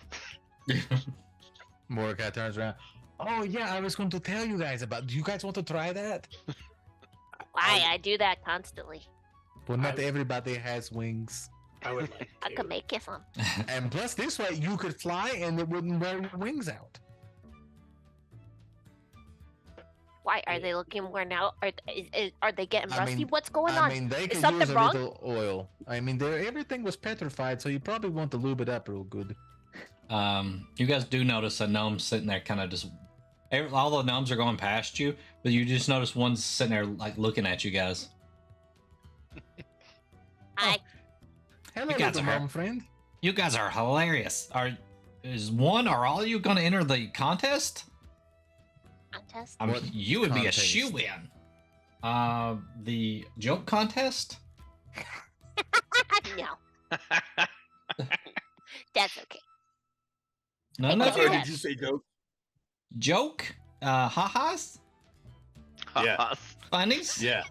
I I mean, think you we're guys more, have been insulting each other for like 5 minutes straight here, and it's been hilarious. I think we're unintentionally funny. I do not make jokes. Or Well, it's that you is say true, he's yeah, funny not. looking. He's the straight guy in the act. Yes, I get it. I mean, I've seen this act before.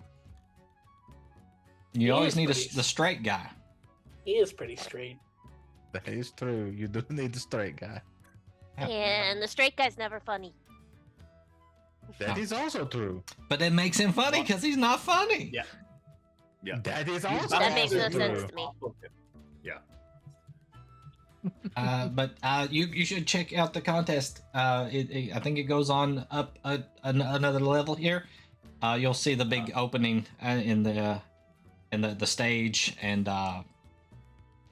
it's really fun.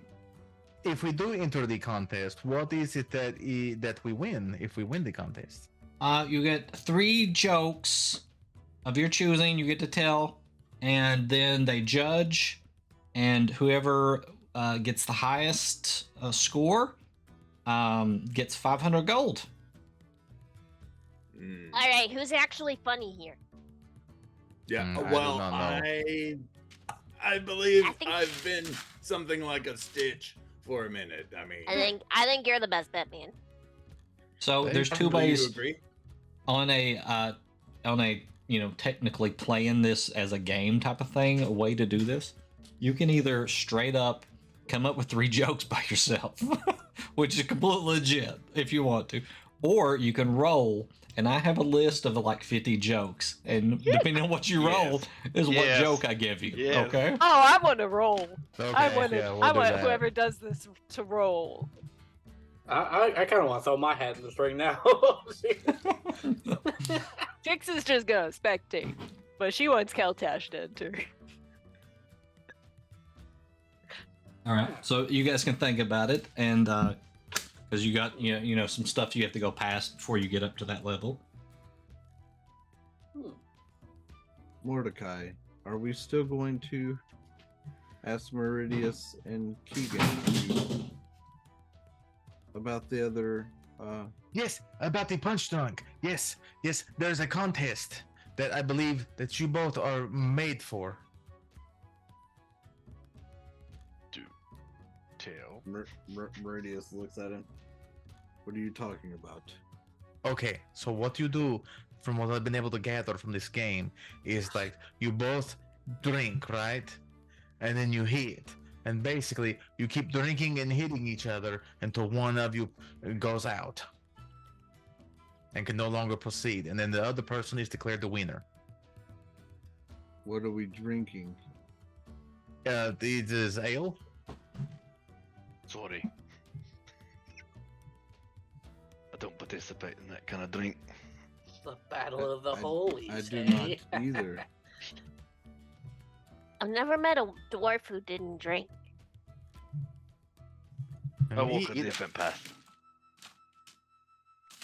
Who are you and what have you done with the real Keegan? Keegan's never drunk. Were you kicked out of like Kicked dwarfdom? out of the Were you dwarf adopted? drinking. Very Yeah. much so. Are you really just a small human with a beard? That would make more sense. He's really just a chubby halfling. You just That's- don't know.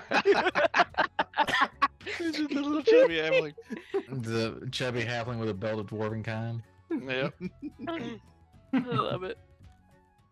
Can we drink like water and punch each other? I think the alcohol's the No, point. that defeats the purpose. I just kind of want to see them punch each other. I mean, they can do that anytime. That is not the purpose of the game.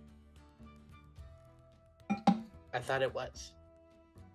No, the purpose of the game is twofold. One, to see who can outpunch the other one. But the part B is who can outdrink the other one, so they punch each other into stupid. And you specifically chose them? Well, yeah. Well, One Meridius go is a for it. fish man, so he's used to drinking. He can drink like a fish. You ever heard that old saying, you can drink like a fish? And then two, he's a dwarf. But we're paladins.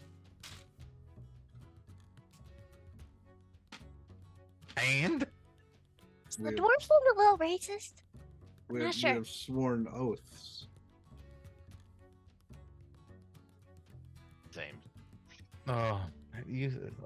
Never mind. You two are the most unfun people I've ever met in my life. And I'm not living that long. Mordecai challenge you, would Mordecai. go over the. Oh shit! Okay, here we go. You will challenge? Who are you challenging? You. Me? Punch drunk. I mean, I'm not strong, but I mean, if these two won't do it, sure, I'll do it. Let's do it. All right. So you guys make your way back to where you saw the punch drunk table. There sits Mordecai, it's a. not a matter of not wanting to. It's a matter of what we have sworn an oath for. Are you telling me that no one who is a paladin ever has drunk? Because I know that is false.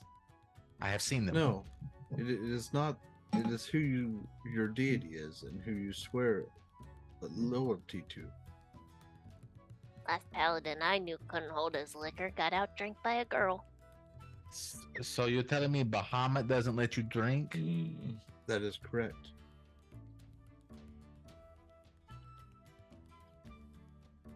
How has he survived this long? I mean, he is a dragon.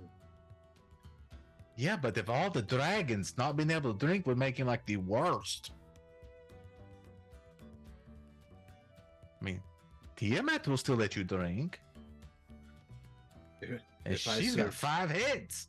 If I served Tiamat, you and I would not be on the same path. In fact, myself and Keegan would be fighting right now if I served Tiamat.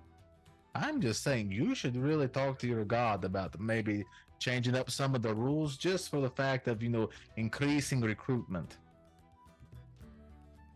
I do not believe Punch Drunk would be what it would be called if I served Tiamat. I'm just saying. I know about an avatar of Bahamut. He would go totally apeshit for this game. Okay, fine. You know what? You take your dragon god and let him not drink and stuff. And okay, I'm just saying he's got like 5 paladins, and you're one, but you're from another world. Sorry? That was a little harsh. But sometimes you have to be harsh to get your point across. It's what I've seen. Meridius is sometimes harsh, and people I listen tell you to what. him. I tell you what. I will make you a deal. Okay. I will cover your tab for this game, Mm-hmm. or you can grab the trident. For the No, I comment did you that made. before. I did that before. I'm not going to grab your trident. I'm not stupid. Hammer or something? Like what is Is that this? code for something? No. If you want to grab his trident, No. No. I have done no it thanks. before. It is not pleasant. I Listen, what you do in your own time is your own business. No, his actual trident, Uh-huh. Yeah. the weapon he has, you can clearly see a trident. Oh, you're Looks like you're a calling fork. it a weapon? Yeah. It's his weapon, not his penis. Uh-huh. I mean, you do have a penis, so I mean, you're a fish, man. But you're We- still a man, we- right?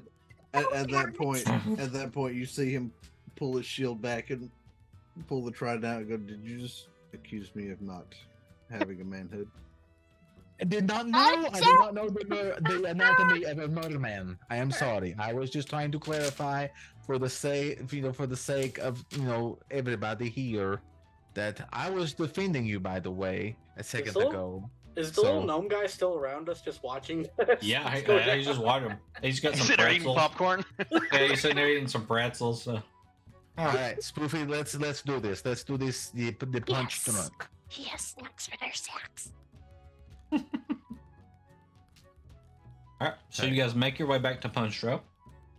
There is a hobgoblin sitting there. I may have a picture of him. Yep, here he is. Picture. Oh. Welcome to Punch Drunk. I don't get a lot of patrons here, but one of you want to sit down and give it a go with me, or? I'm missing Gabe right now, man. Do you have a lot of followers of Bahamut around? Is that the problem? Followers? No, they don't. They don't worship Oh Bahamut wait, around wait. here. Huh? They drink against you? You can. We would like to drink against each other, please. That is also acceptable. I like Any type of entertainment is better than sitting here watching these gnomes fuck around any longer. So, please. He stands up and pours some ale in the cup.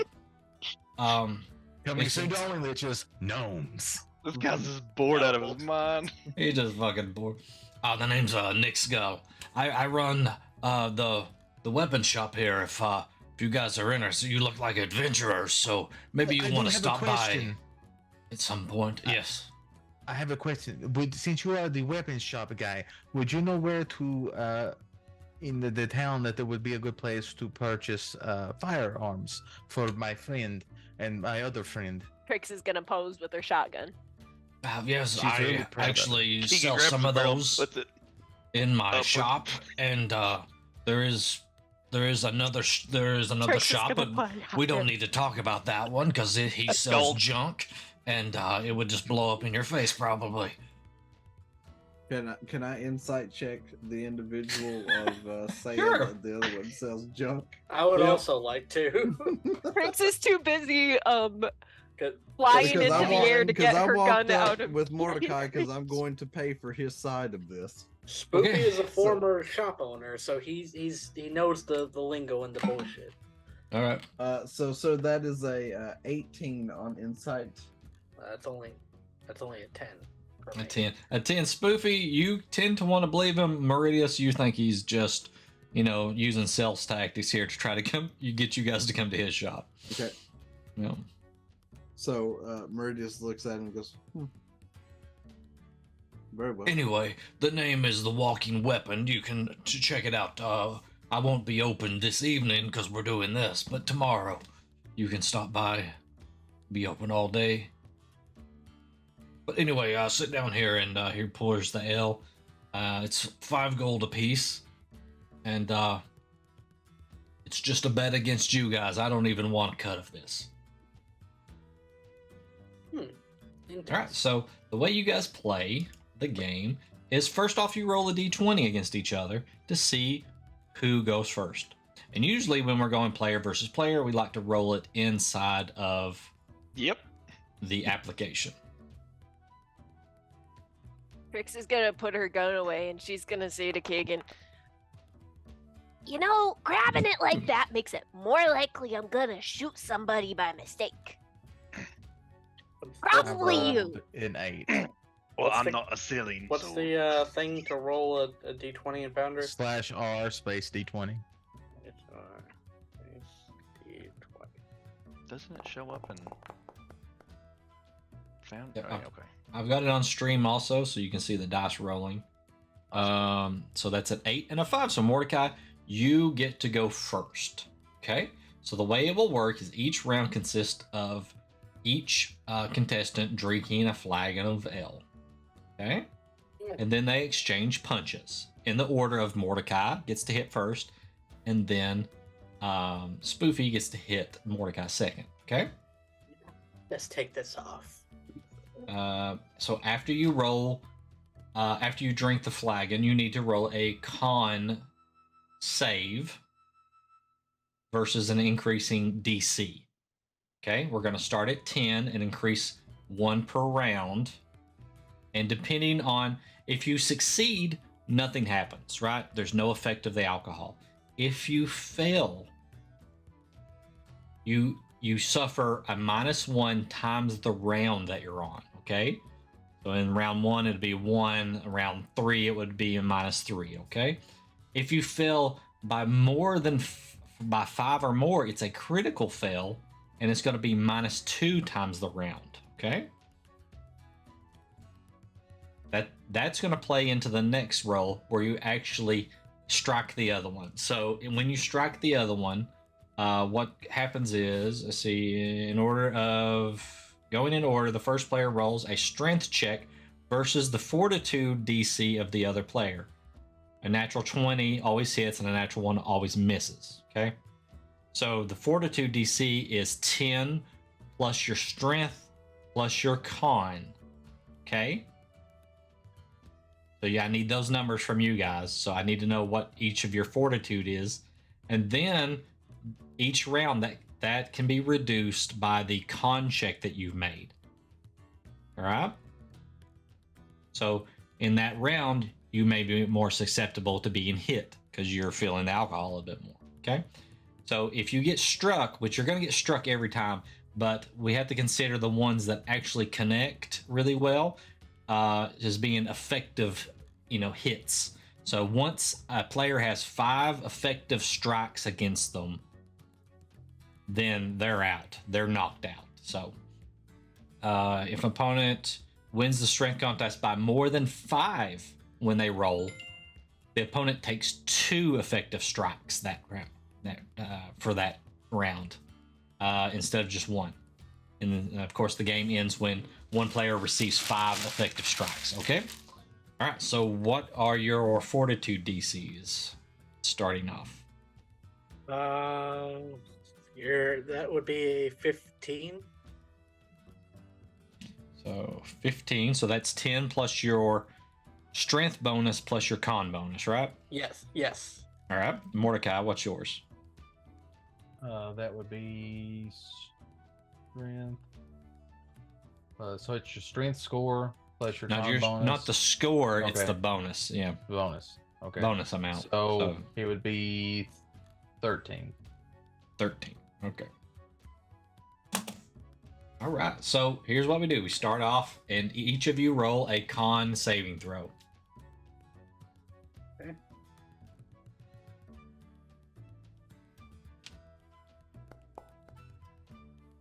Con save, so that would be a dirty 20.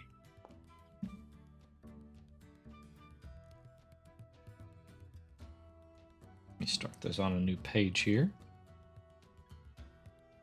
All right, so round 1, both of you succeed. So you guys would now take turns rolling strength check to see if you strike the other one.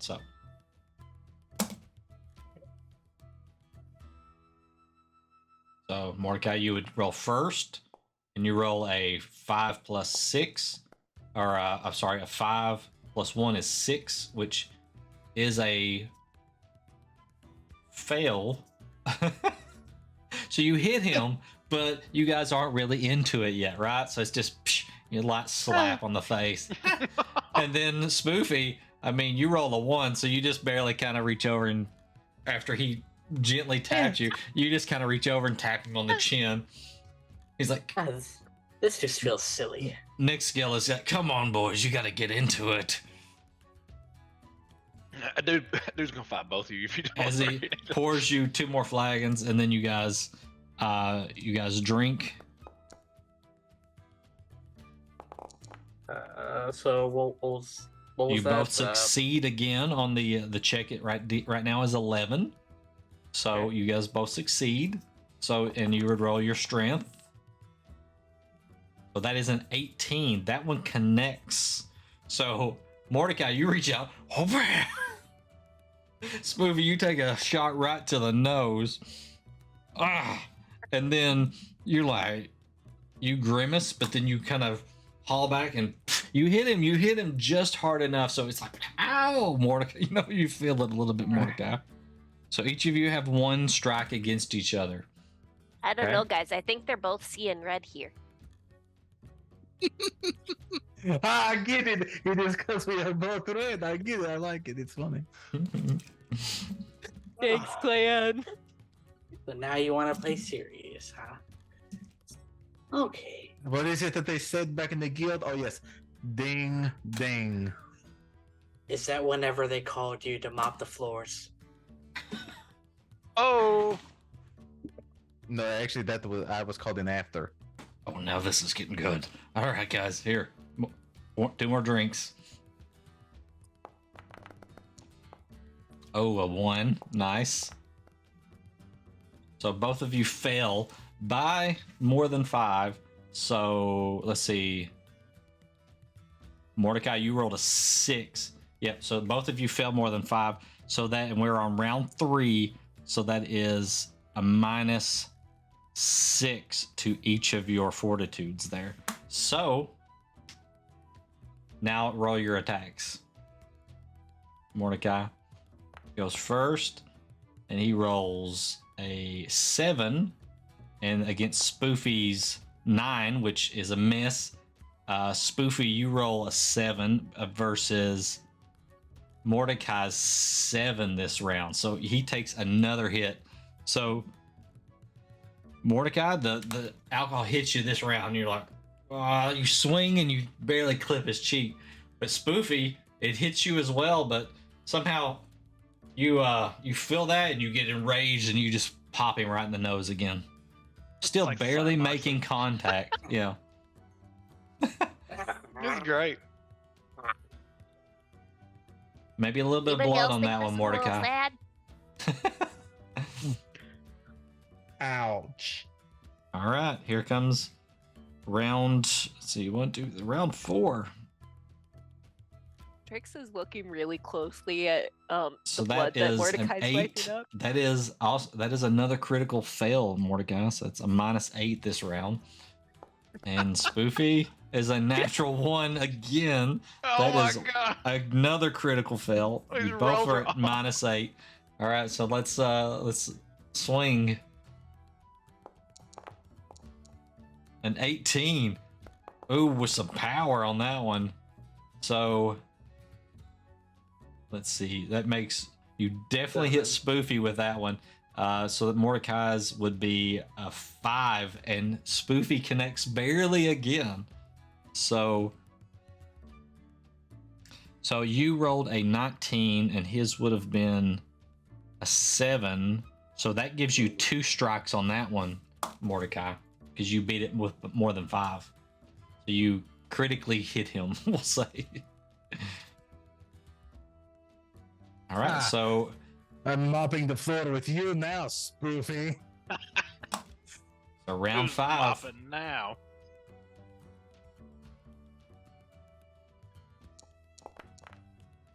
That is a critical fail.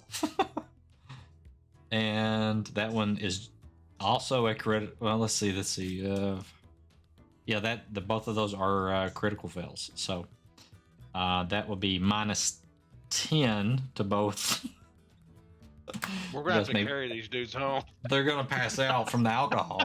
Yeah. See, What this they're is gonna why do. this is why Keegan and Meridia stayed sober, so they can carry them home. Yeah. So that'll be a So- -10 to our fortitude? Yeah. So right now it's a 3 and a 5. So Oh let's my see. god. Mordecai rolls a 10, which is a critical success. Oh my Because god. it is 5 more. So actually, before Spoofy can even swing, Spoofy hits the floor. Well, it was entertaining for a minute, I guess. So, you know, Trix is gonna pull out a wand and wave it in the air, and everybody's just gonna hear an orchestral version of the Rocky theme playing. She found a wand of conducting. Nick Scale pushes the money over to you, Mordecai. There's your winnings. I think appreciate it very much. So how much did I win? You won 5 gold. Oh, that's cool. Thank you. And he takes 2 gold and lays it on Spoofy. Movie, you're only out for like, a minute there, and then you got these punches weren't that hard. You just got knocked the frick out By a sorcerer. by a sorcerer. Hey, would, do you need help up there, Spoofy? I got it. The ground hurt more than your hits. What? I don't know. Why would you say something like that after we just had the battle there that we did? It was a joke. A joke. Oh, okay. Tough crowd. So what do we do? What do we do now? So there's a couple other games that you guys see along through here. Of course, you see the magical tic-tac-toe going on. You see this like a group of gnomes around like a table.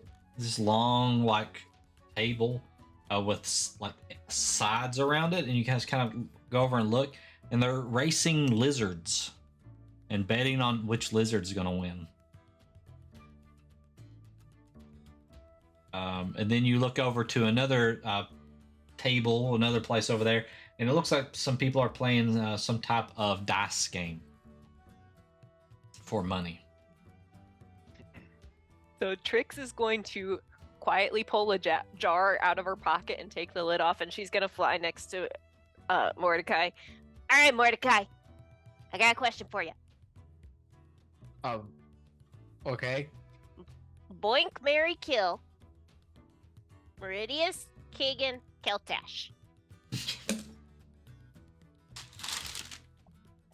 He has to marry one of them?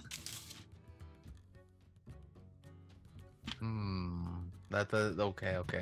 You're next, Boy, Spoofy. Keegan, Meridius, or Keltash, right?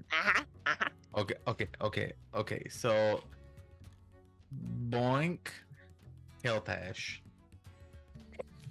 because he seems fun. Marry Meridius because he is straight arrow. You're never gonna have to worry about him. Not a Kill Kagan because I don't know him very well. Fair. All right, Spoofy, your turn. And she's just quietly holding this jar in her hand. Same options. I know. Probably Boink, Keltash.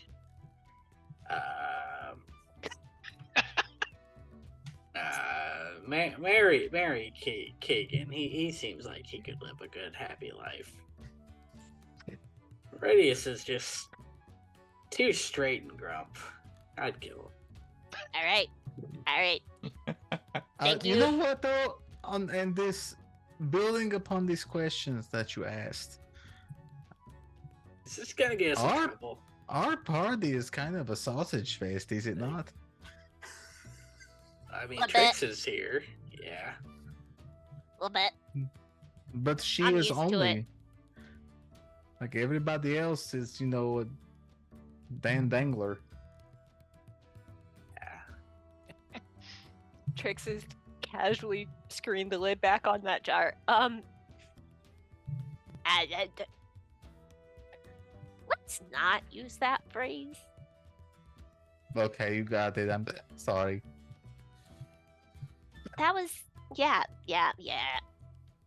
I mean, when you go into what I do, it's not a very feminine industry. Like, women aren't supposed to blow things up. So you kind of get used to the sausage fest thing. Fair.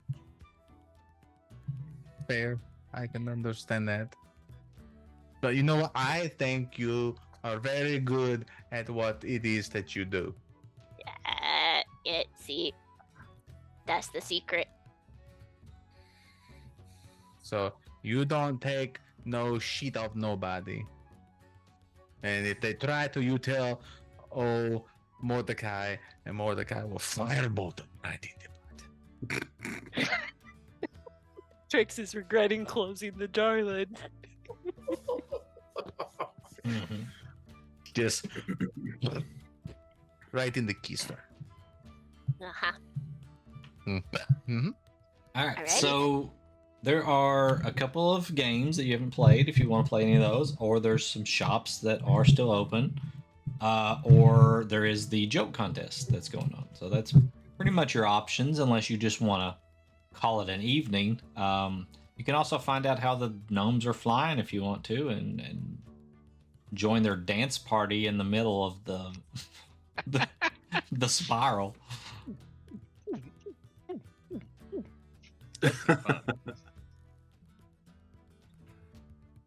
You're muted, kind of. I want to know how they're flying, and I want to join dance party. I want to Maybe join a this party. combination of the two. So asking around, you find out that there's this little fizzy drink that you can get that will cause you to fly for like 10 minutes. And then Somewhere it will Willy Wonka. slowly fall back down. And as you look off the side, there is a net that they've put down there at the bottom where you land in the net and climb off the side. So you don't go all the way down to the bottom. Infringement. 10 minutes? 10 minutes? Oh my god. I think I they mean, a whole had 10 minutes. I You think can do a they, lot in 10 minutes. they had a different name for their fizzy drink, so we'll brand it with some other name. So I think I'm fine here on the ground. Thank you. No, Mordecai is chugging a drink and going up in there. okay, Mordecai's just off out into. Is there like a net in the air so that way they don't just float into oblivion? Nope. There's the what you if you I mean you can look up, the hole that spirals upward goes up out of sight, so you can't see how high this goes, but down below you can see that there's a net that would catch you when you go to fall back down. So Okay. Hey, Trix! Look, I'm flying! Uh-huh. Very graceful. Thank you. I think I'm doing very, very good. Do a barrel roll. barrel roll. Trix would is gonna say- fly up with him. I can Okay. see my house from here, but we're underground, so I cannot. Uh-huh. Also on a different continent, so can't see my house from here. Uh-huh. Do a flip, Mordecai. Oh, okay, watch this. What? Okay, here I go. Flip it time. Trix is gonna think for a second, and she's just gonna make sure she is not anywhere in front of or below Mordecai's mouth. Yep. Constitution saving throw, please, Mordecai. Oh, you're still Oh, drunk. Jesus. Oh, you're gonna throw up on all these little gnomes. That's why Trix backed up. 17. 17. Yeah. You. Yeah, you're good. Swallow it. What Man, champ? I almost tasted that one. Almost tasted it. Bet you a gold, you can't go the other way. No, I would see your gold and do it. Because no one tells Mordecai Vannon what he cannot and cannot do. Except for Meridius, usually. But other than that, nobody can tell me. So then I try to do the opposite. Okay. I'm not gonna make Yes, you roll again. Oh, I'm not come gonna on. make you roll again. Oh, come on. he Roll one rolled. more time. He rolled really well. Well, yeah, he had a few seconds to get his bearings. And then... Okay, I did that work? Do I get your gold now? Can I borrow a gold? Opens his pocket. Gives him one. Yeah, I got your gold. Boofy, you're full of shit. You have money. Such a rogue thing to do. Okay, He's I'm gonna steal ready it. to come. I'm ready to. He's just going around and around like this. Over and over. I'm ready to come down now. You kind of have some control over the propulsion of it, so it's not like you just float aimlessly. Okay. I'm going to head to the. It's like a to the bottom. Watered down version of the fly spell, so it's. So Mordecai makes his way back down to the bottom. All right, so with that, you guys want to do a game? You want to do a joke contest? You want to do any of the shops? I kind of want to do the joke contest. I mean, contest. maybe while Clannis was flying around, I totally went off and signed Keltash up for the joke contest. Yeah. All right, so we have at least 2 takers on the joke contest. So 3. 3 takers. All right, so Okay. as you get up there and find the place and sign up, there are 3 other names already on the list of contestants. One is Grin Adakini, and the other is Laudry Zelnor, and then the third one is Saudry Saddlefaddle. Wow. They had Is 3 that one times of the fast. jokes? Okay. You That guys one may is be in totally a fake trouble on name. that one. I think he knows what he's doing. So, all right. Bro. So, with that, they call the contest into order. Like, this is this month's joke contest, and of course, as usual, the winnings are 500 gold pieces provided by the church. And your guys' entry fee was like 10 gold each. So, Jeez. if you're still in on that, so. All right, so, and if all the contestants have signed up, we're gonna let one of the locals come up here first. We do have some out-of-towners wanting to participate, so we'll get to them. But first, we've got Laudry Zelnor, and you hear people go, some people booing, "Boo! You suck!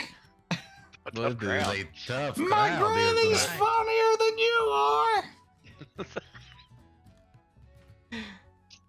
And so he comes up on stage and he looks like this.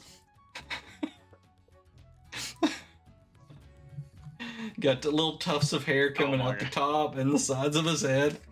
That's somebody's Just some- wall. Look Just at some wild eyes. Hey, how are y'all doing? Name's Laudry, and if you didn't know who I was, I'm sure some of you do, because that guy right there, he says I suck. But I don't. So we're gonna get right into these jokes here. Why do Sverfneblin make the best philosophers? Anybody? Any? Cause they're deep gnomes.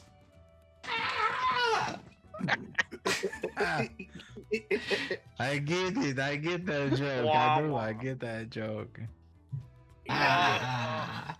You hear some laughs, some more boos. Boo! You suck. Yeah. Whatever. Your mother sucks eggs. So, did you hear about Body Knock the alchemist, who had the run-in with the undead? He was no match for them, but he's all white now. You just hear a silence. Ooh, rough crowd. Yeah. Okay. Well, the guy on the side's like, "This is your third joke. Better make it a good one." Shut up. Did you hear about the gnome necromancer who broke out of prison? Anybody? She's a small medium at large. the best dad joke. You get some claps there, and then he's like, thank you. I'm here all month." So he walks off the stage. All right. So we're gonna go with mix it up a little bit here and go with one of the out-of-towners here. Let's see who we have here. After that last joke, Meridius turns to whoever's closest to him and goes, "Do we need to go catch that one?" That's a good joke, right? You have something, Tricks? I messaged you, but you were doing stuff. Trix sorry. would like to see if anyone is closely observing the sign-up sheet. There is somebody sitting there watching it. Yeah. What? You Are trying they to? are they distracted or are they like staring mean, at the sheet? I mean, they're signing up for the contest. They're not like super into what they're doing. I mean, All right. you can tell me what you're trying to do, and I can tell you what you need to do to see if you succeed. Trix would like to try to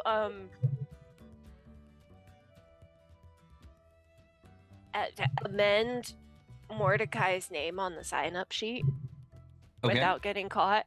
All right. So we're gonna do a little sleight of hand check. I'm good at that. 16. Okay. And what are you gonna change the name to? She's gonna leave Mordecai, and then she's gonna put AKA Seymour Butts. Okay. And we have Keltash, Mordecai, and Spoofy going up, right?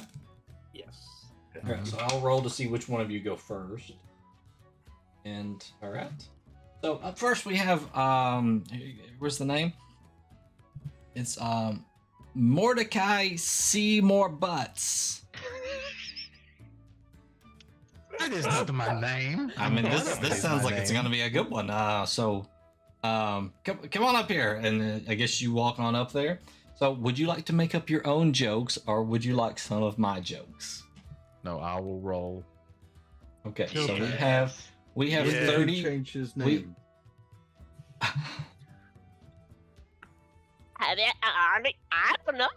don't know. Somebody must have decided. Meridius was asking Keltash. He's like, when did he change his last name? Oh, well, I think it might have been an affectation for the show. Not official, if you will. Official. I mean, official. Official. So just cackling to in herself. inside of Foundry there, roll me a 1d30 because there is not such a thing in real life as far as I know. We have 30 odd jokes and you get number 4. Okay. And I need 2 more of those rolls. Let me find you over here. He rolls 4 every time. He tells the same joke every time. He knows one joke. 14. Some of these may be horrible. I don't know. I just grabbed random ones and I Please picked let 'em out the be best bad. ones Please let them be bad. for myself. So, It's like I wasn't gonna give y'all the good ones. and what was the last? 10. Okay. All right. And you can tell them in any order you want.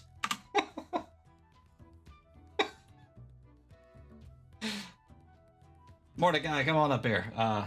Mr. Seymour Butts. I do not know what happened. That is not my name, but that okay. Okay. I'm a little nervous here in front of everyone, but I'm going to use a voice that I have heard is very comedic for people to tell the jokes, if that is okay. So here go. Joke number 1. Gnomes, stay warm and winter. What? What? Your mic cut out. Oh, really? Damn it. Fuck you, Zoom. Okay. How do rock gnomes stay warm in the winter? They stand by the campfire and tell tall gnome tales. Boo. Okay. We will try it again. Okay. Next joke. Okay. Why did the rock gnome bring a magnifying glass to the forge? I stoned your mother. Because he wanted to make gnome enlargement masterpieces. Seymour Butts. More like Seymour Jokes. No. Okay, this is the last one. This is the last one. You ready? I hope so. You shut up. What's a rock gnome's favorite type of rock? I don't know how know. to pronounce that word. I don't either. This is what you signed up for. Yep, you roll for it, baby. You get him. Gneiss, because it's got gnome in it. What? This is a commonly and widely distributed type of metamorphic rock. Mighty Morphin Power Rock. Good try there, Mr. Seymour Butts. I think you get points just for your funny last name. So, Okay, thank you. Thank you. looking at the scoreboard, yeah, looks like you get 4 flagons to Laudry's 12 rocking dinghies. So it looks like he's ahead of you there. So, all right, so we're gonna go up with another local here. Sadri, why don't you come up here? Sadri Saddlefaddle. If his last name doesn't make you laugh, his face will. So there you go, guys. So I got some jokes here for you guys. Okay. Did you hear about the gnome city that doesn't let humans through the gates? They call it No Man's Land. Hey. Hey. I can see the face. I got more for you. Did you hear about the troupe of gnome dancers that robbed half the city blind? They had a good run, but the jig is up. I got that one. Yo, getting points here. Yeah. What race makes the edgiest bards? Rock gnomes. Ow! Thank you. You've been beautiful. This And he guy walks wins. off the stage. He's like, Trix is applauding. That guy wins. all right. So that one was I'm glad they always caught the good. Thieves. Always good one there, Sadri. Filled full of jokes. And so up next we've got Spoofy. Spoofy to the stage. Oh, there he is. That's is the mask? Oh, did you take your mask off? I took the mask off. Ah, yeah. Oh, okay. Interesting. So right on up here, Spoofy. All right. So I need you to roll a D30. I'm ready. 1D30. You can roll 3D30 if you want to, and it'll give me all 3 values at once. Okay. Anybody else fascinated with the shape of the D30 that it's putting on the screen? Like, that's a cool shape. So you got a 14, which we already have, so you need to re-roll that one. A 23.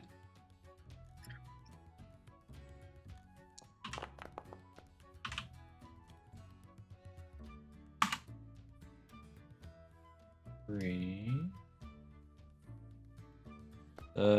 17. Okay.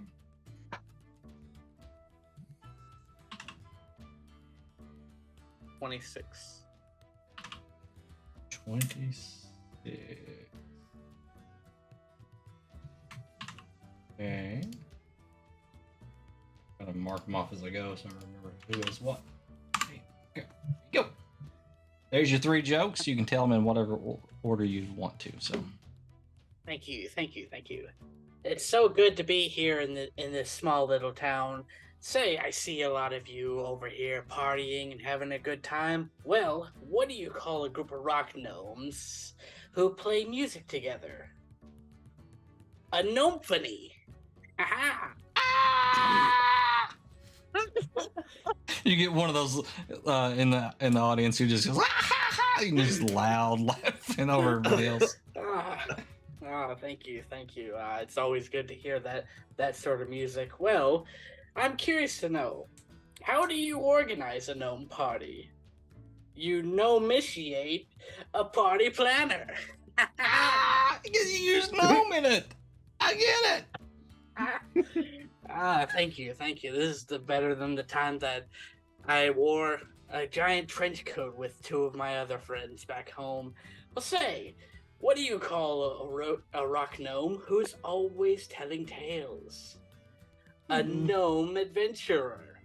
Oh, okay. Thank you all very much, everybody. You've been lovely. And I'm gonna walk off stage. Trix is confused but clapping. Did he have a tail? Yeah, I think he had a tail. Oh, okay. All right. So looking at the scoreboard, looks like we've got some flagons, some blister boppers there. Look, I think Sadri might still be in the lead. It's a close neck and neck with Spoofy, who had a couple of zingers there. So let's see who we got up next here. We've got another local for you. I think the winner of last month's contest, Grin Audakini, the actual owner of the Dancing Carpet Tavern, as she comes up on stage. Hi guys. Remember, half-price drinks for everybody on your next trip in. So just keep that in mind as why are gnome jokes all one-liners? They're always pretty short. Oh, yeah. Oh, and you know those tinkerers? Why are gnomes such good tinkerers? It's easy for them to get carried away. Wait a minute. Oh, and what's the definition of frustration? A gnome with a yo-yo. I've been Grin. Remember half-price drinks on your next trip in. Don't forget that. Oh my god. Ooh, that one was a tough one. So it looks like Grin may be in the lead. I don't know, because I really like those drinks. But we have one contestant left. Goes by the name of Keltash. Keltash. Oh, there you are, tall guy in the back. Yep. Make my way up Come there. on up. All right, so I need you to roll a D30 for me 3 times. Oh no, I brought my own. Oh shit. I Okay. brought my own knives to this fight. Here we go. So when I was coming over here, there were some stairs, and you know, I don't trust those stairs. They're always up to something.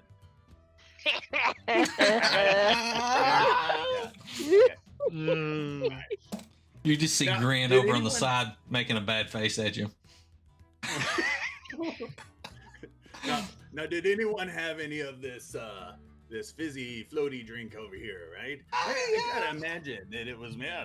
I gotta imagine it was made by a doctor, right? Because in order to make something like that, you would have to be a physician. Physician. All right. Yeah. Okay. Spoofy's just All right, glaring all at him. Here goes my big gun, okay? All right. Now I need everyone to come in real close, okay? Come in real close, like, all right? So, That is big. there was this gnome, okay? And he had an unlikely business partnership with a kobold. And of course, the kobold had one over on him and took the business for himself. Right? So this gnome, he was pretty wrecked. He was not feeling great. He was sitting on the edge of the precipice, figuratively and literally. And I point at the big hole. Oh. So he looks up and he thinks with all of his big heart and says, "I just wish." And right then, this magical gifting being comes out of nowhere and says, "Oh, I can help you with that. I will grant you 3 wishes, but everything you wish for, your old business partner will get double." And so the gnome's thinking like, that's really messed up and crafty. I don't think I like that. So he's he's thinking, okay, well, I don't have a house anymore. It got taken because of the business, you know. So I wish for a nice place to live. It has everything. And so the magical being, it is granted. And then the business partner gets double size the house, has all the things. And so the gnome's like, oh, I can't believe it. This kobold.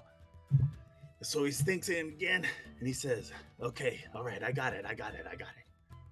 I want all of the money in the gems. All the money in the gems so I can buy my business back from that dastardly kobold. And the magical being says, pooh, it is granted. And he gets all the things, but the business partner, the kobold, he gets double of it. Damn it. So this gnome, he thinks real deep, and he says, I think I got this. I want you to beat me half to death.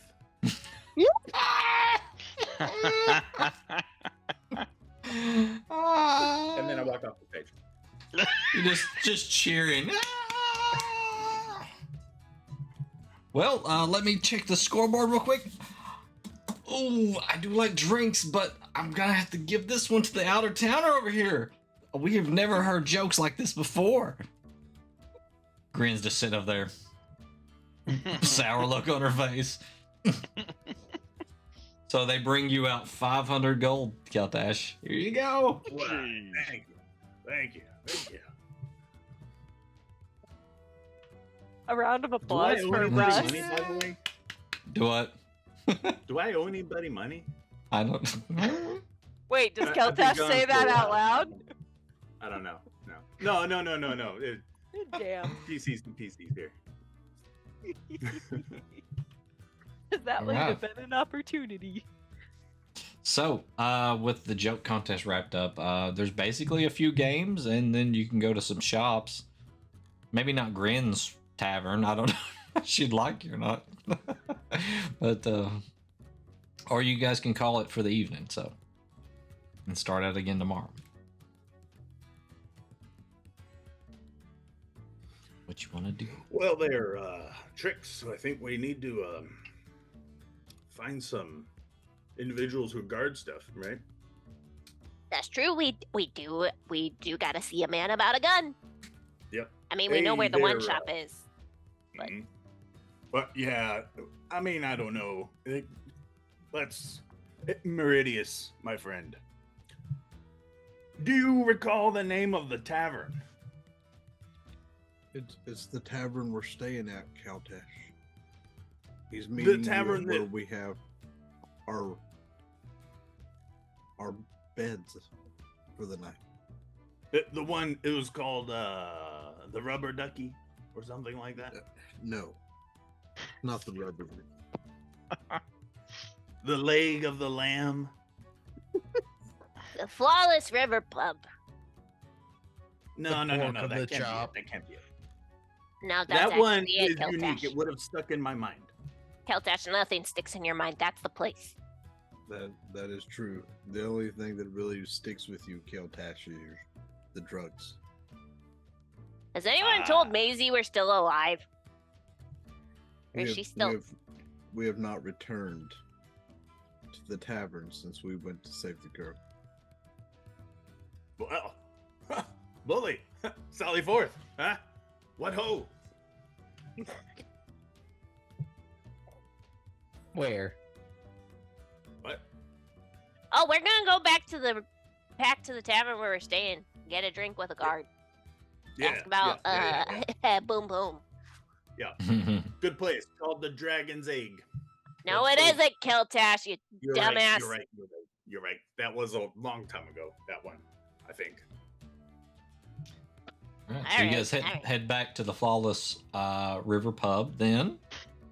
Tired of the games and the festivities. And we'll change this back. Some normal music. And so you guys hang out in the pub there for a little while and drink. And after a little while, you see a couple of guards come in there. Order some drinks and go sit down. Hey, Keltash. Any of them Yes. the guy? Well, they are guards, indeed. It does appear to be so. It is. You don't remember what the guard looks like, do you? Well, no, of course. A city watchman knows guards, okay? When he sees them. You know what I mean? Mm-hmm. Is that them, though? You see some guards. You can roll an intelligence check to see if you remember if that's the exact one. But they are some guards, so I don't think you got a name of anybody. So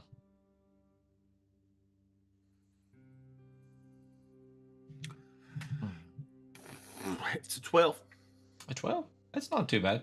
So yep, that looks like one of the guards that you spoke to at the gate. Yeah. They do have some guns with them as well. So. Mm-hmm. Yep. City watchman knows. Let's go. So I saunter up. Ahoy, the guardsman. Hey, how you doing? I am doing well. I wanted to pick up our conversation there about the guns that you have there. Oh yeah. You want to know where we got? Yeah. Well, I mean the guard supplies them for us, but personally, if I wanted a firearm, I would go to. There's only two places that I really trust, but really a toss-up. Unless you're going for something a little more high tech, then you might have a third option in there. What kind of high tech?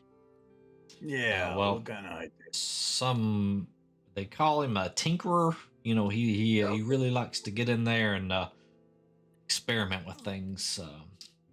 Not just your normal, point, boom, kill type thing. Trick swings move a little bit faster. That place is called the Big Arsenal Laser Wares. That was off of I-40. On the frontage road. Big Arsenal Laser Wares? Yep. On the frontage road. Laser wares. I love naming shops. That's the best one. Now look here. I said I'm a city watchman, right? So I know that it's a thing to pull someone's leg sometimes. The big ass laser what? It's not Big Arsenal Laser Wares. It's a weird name, and I don't even know I don't know what the fuck a laser is, but it's a concentrated beam of light that when it hits something, it goes. That's scary, but yeah. It also starts fires. Oh, well, that's handy. Yeah, save the tinderbox. Yeah. It's a lot of fun. That's the place you want to go if you want some weird stuff, I guess, some experimental types of things. Or there is Next Gale up there. He has weapons and armor. It's in his shop, the Walking Weapon. I think I've heard of that one. That fellow was doing some kind of booth or something out there. Yeah, he does some stuff like that. Yeah. He's a hobgoblin, but he's okay. So. All right. Yeah. Now there is a dwarf, and they're a little more trustworthy when it comes to weapons and things like that. Arvin is his name. He runs the Ironclad Cloak. Good solid shop name. Yeah, it's a mouthful. So. Not very imaginative. Yeah. Well, he is a dwarf. That's fair. So now your guns there, they just like you said, point, shoot, and kill, right? Yep. Not loaded at the moment, but yeah, these are just regular standard rifles. Yeah. How much do the armors pay to get those things shipped over to the guardhouse? Do you know? Just like a base reference there. I don't know how much they pay, but if you wanted to buy one yourself, Me as the DM would need to look that up real quick. So Just want to get some intel so we don't get screwed over at the shop. let's see, because they never price these things in the manuals or anything. They never price the firearms for some reason. Weird. You got to do me a favor. That makes to them get this free back then, around. right? So somewhere Buck, you around are every customer I have ever hated in my retail life right now. for your common stuff, probably around 100 goldish, maybe. Yeah, not bad, not bad, not bad. That's without ammo. You know, you have to buy the ammo separately. Oh. Sure, yeah. That's where they get you. That's where they get you. Those taxes on the shooty bits, not arrows. I understand. Yeah, it's what I'm used to. Bolts, you know, it's my bread and butter. See, that's when you just learn magic so you don't need bullets. Well, I'm trying to get there now, aren't I? You're trying to learn to make magical weapons. Well, you got to start with having them, right? Haha. Trix makes No. a mental note to not leave any of her tinkering supplies where Keltash can get to them. So I mean, like, is that like you see it and then you copy it, right? I mean, there's nothing to it, really.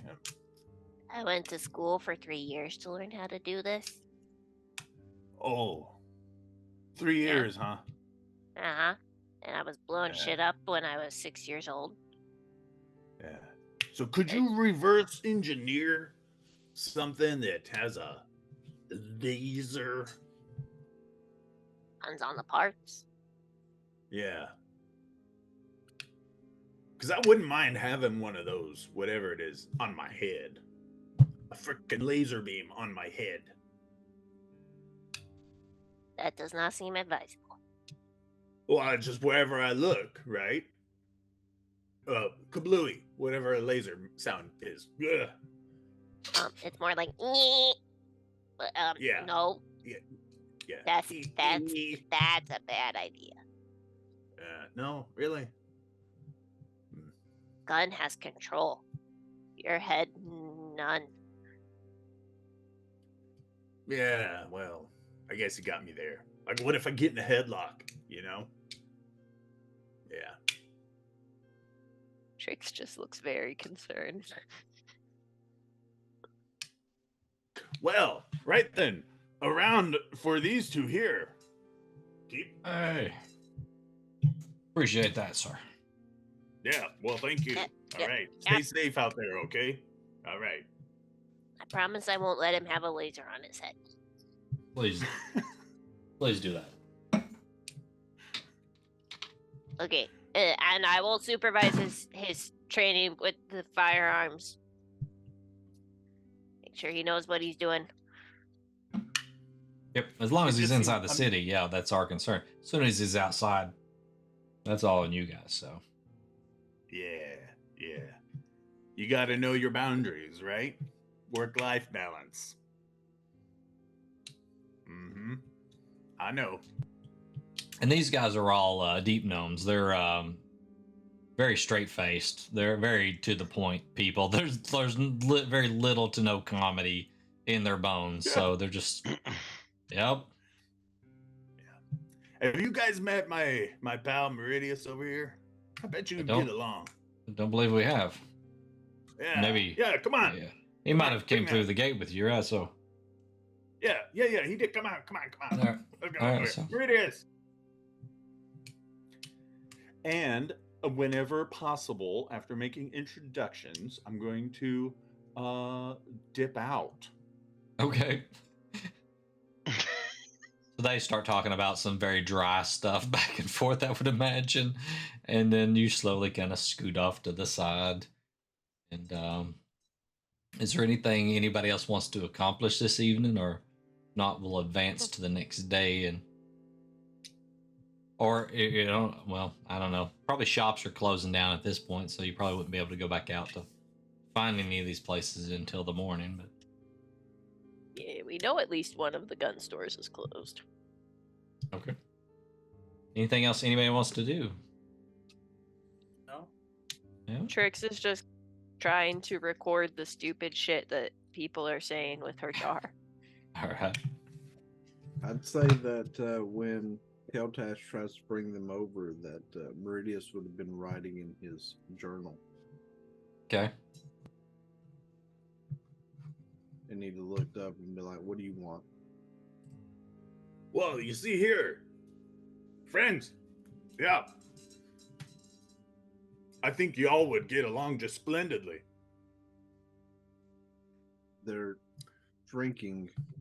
And they're off duty. And they came to meet you. He's not wrong. Well, I mean, I just, friends, Meridius, come on.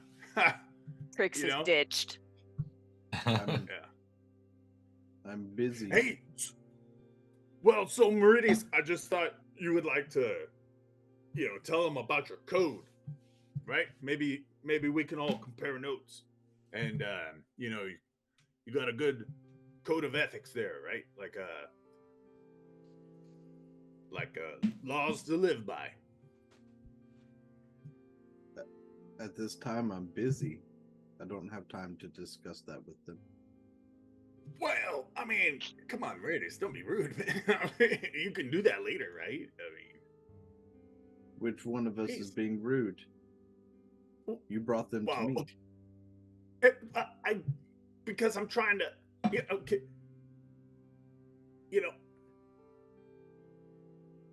okay, all right.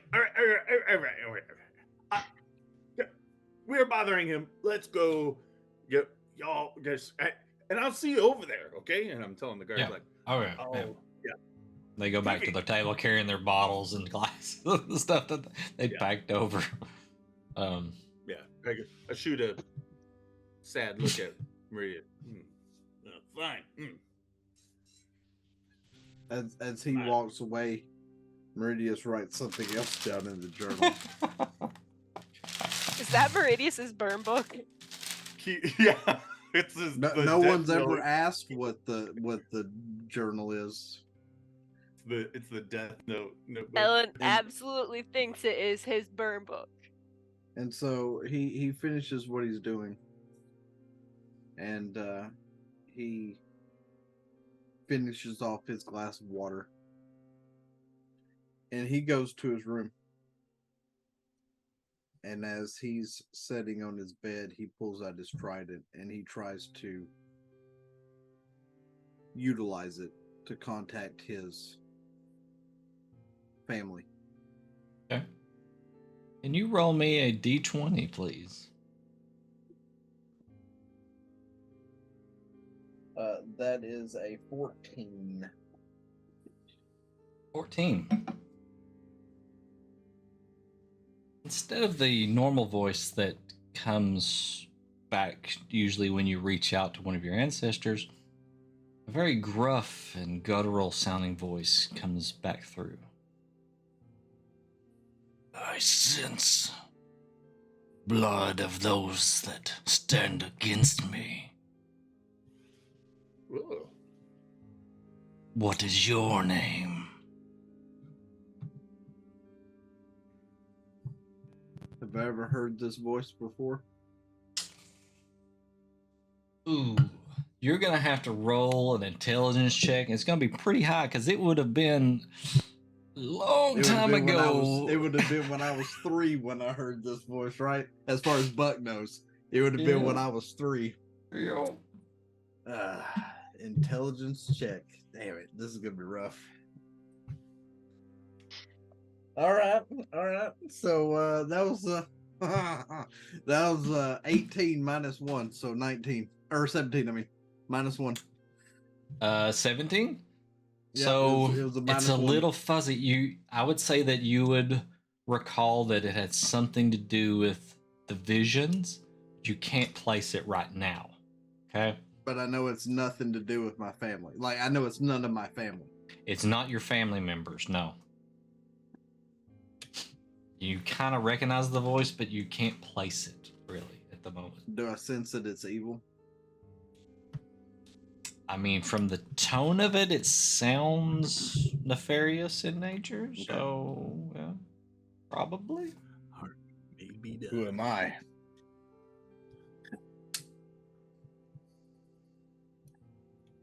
I'm the wielder of this trident. Who are you? That which lives within. Those of your blood stand against me, but they will not stand for long. Then I will come for you. We'll see. We will see. And it fades. Just this fading. You've got a curse stick. As the voice is fading out of my mind, and I'm looking down at the trident. A single tear is rolling down Meridius's face as he truly feels like he's lost everyone at this point in time. Whatever that temple or ruins has done to me.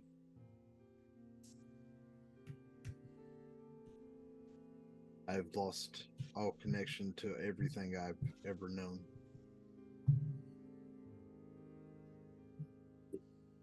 Either Lord Bahamut helps fix this, or I fight whatever is coming after me, or die trying.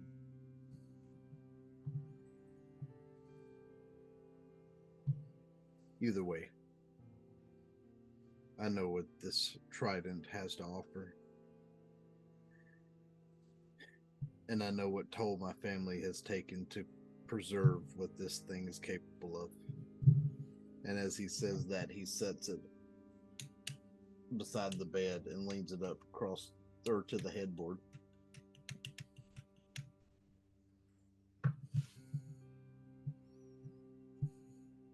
And he just kind of stares out at the wall, trying to place that voice and recall the voice from decades before he goes to bed.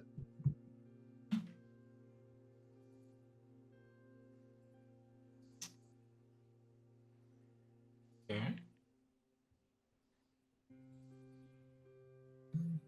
All right. So as you're doing that, what's everybody else getting into? Anything else, or are you just going to bed?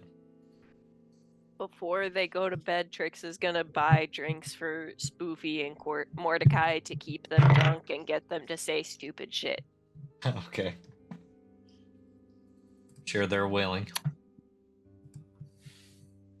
This is very nice of you, Trix. Usually people don't buy me a lot of drinks. Well, that's not very nice. Now, Mordecai, I gotta know. Most embarrassing moment of your life. Most embarrassing moment of my life. Dig deep. With a jar sitting opened on the table next to her. This would be right after I came to us and I was broke and penniless and I was trying to find a job and I just got brought into the guild. I was at that time I was helping in the kitchen. And so the guild members would come in to eat and I would serve them their food, right? I would pass out the plates to the guild members at the table. Well, I myself had not been eating very well because, I had no money. So I was handing out the plates, the food, and I was going to the table, and then all of a sudden my pants just dropped, and then there I was handing out food, oblivious to the fact that I had no pants. And so that was probably the most embarrassing thing that's happened to me. Probably, As, yes. as you're wrapping that up, you hear this sound of somebody just run into a table that's filled, covered with like dishes and stuff. Maybe one falls off and breaks, and everybody turns around and looks as Keltash is opening the door and sliding out the door.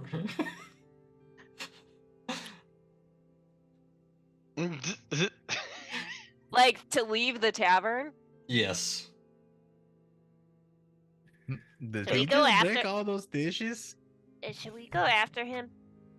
I don't know that he should be left unsupervised.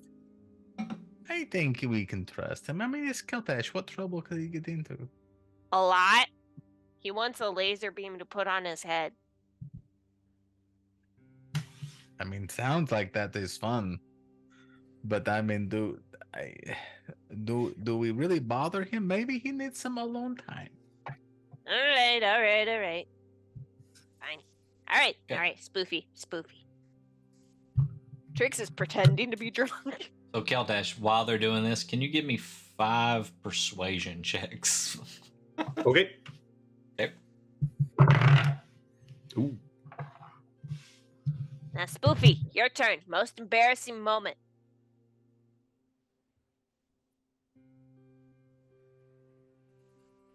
You're muted, Spoopy. Most embarrassing moment.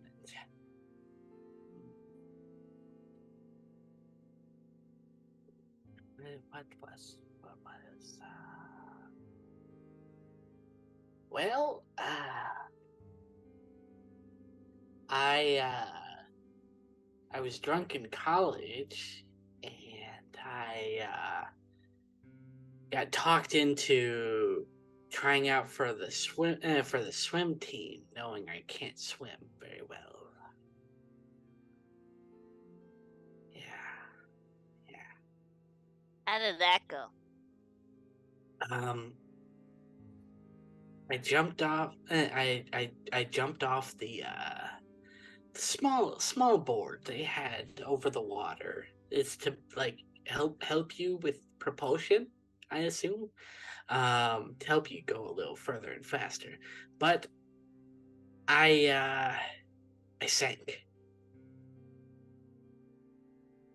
I sank, and when somebody pulled me out of the water, I come up to everybody just laughing. All right. That's pretty bad. Yeah. That's Yeah. Yep. Yeah. Do your people like water? Not entirely, no. I don't know very many from my clan because I kind of left home a little early. Normally, kobolds stay in packs. Essentially, you all are my pack right now. Yeah. See, when I went to college, there weren't many of my kind, so I kind of adapted to not being around my kind. And when I got back, they're not the brightest. They're not. They're fun. Interesting. Like, you throw a whole bunch of kobolds in this festival? Oh, it'd be fun. But yeah, the swimming thing probably be my most embarrassing. All right. And Trix just is continuing to serve them drinks and ask stupid questions. What about you? Oh, she's dodging that entirely. She's ignoring that and just continuing to buy drinks. Another round over here for these guys. And you've got to play along too, Trix. Play along with what? This can't just be one-sided. You have to tell us about Trix as well.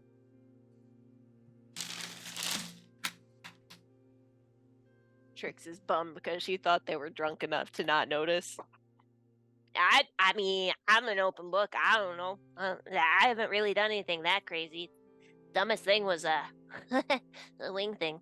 But we don't want. But I don't talk about that.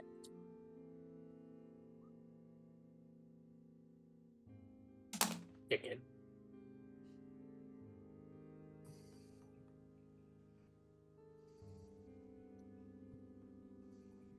She's just glaring. Would you want to talk about a situation where you lost your tail? I understand not wanting to talk about things that happened in your past. Yeah. I understand that. I have a troubled past myself that I don't like to talk about. Yeah.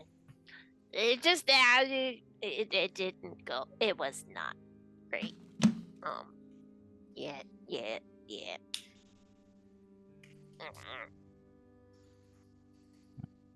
Okay. More drinks. No, I think I am done with the drinking for tonight. I'm going to go to my room and lie down. Yeah, all right. We probably all should. Ooh, Maisie's in my room. I hope I don't wake her up. Good night, everybody. Good night, Trix. Good night, Spoofy. Good night. Another round for me, please. When Mordecai goes to his room, he's actually going to study his book. Okay. All right. So we will add that to the notes. Study book. All right. And Keegan, you doing anything? Not a lot to do. I've been asleep for a while.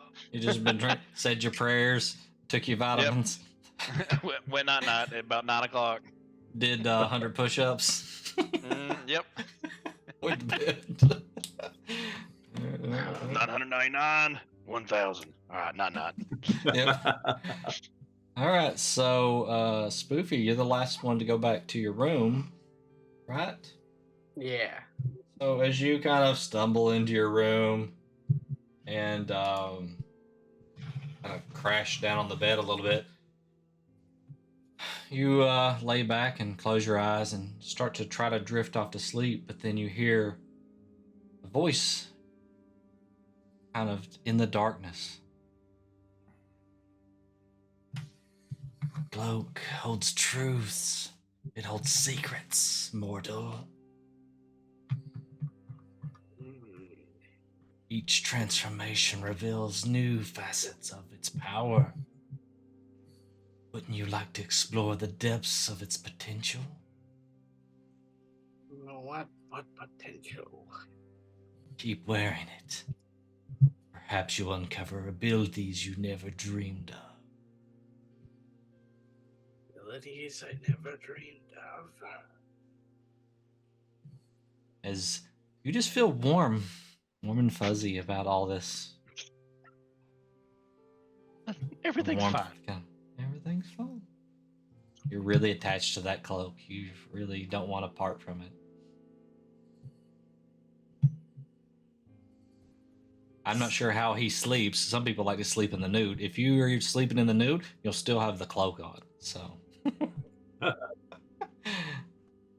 don't want to take it off. So all right, and with that, we'll end that session right there. And I have a bunch of homework for next time on things that people want to do and stuff like that. And we'll be picking up this session in 2 weeks on the 10th of December. No, hang on. So this Saturday would be on the 2nd, should be yours, Buck, right? And then that makes me on the 10th of December. Yeah. And I probably only have one session that month unless we do it another day, off day, because my next one would be on Christmas Eve, which I don't think anybody's going to go for that one. So, Okay, I have a question. I mean, Diz, we have 5 this time. What about the? Is there a Christmas one shot? Oh, yeah. So you would go on maybe that's a possibility. So, we have if I go 2nd and Diesel. 16th, Yeah, and you go the 10th, The 24th, of course, is Christmas Eve, and the 30th is New Year's.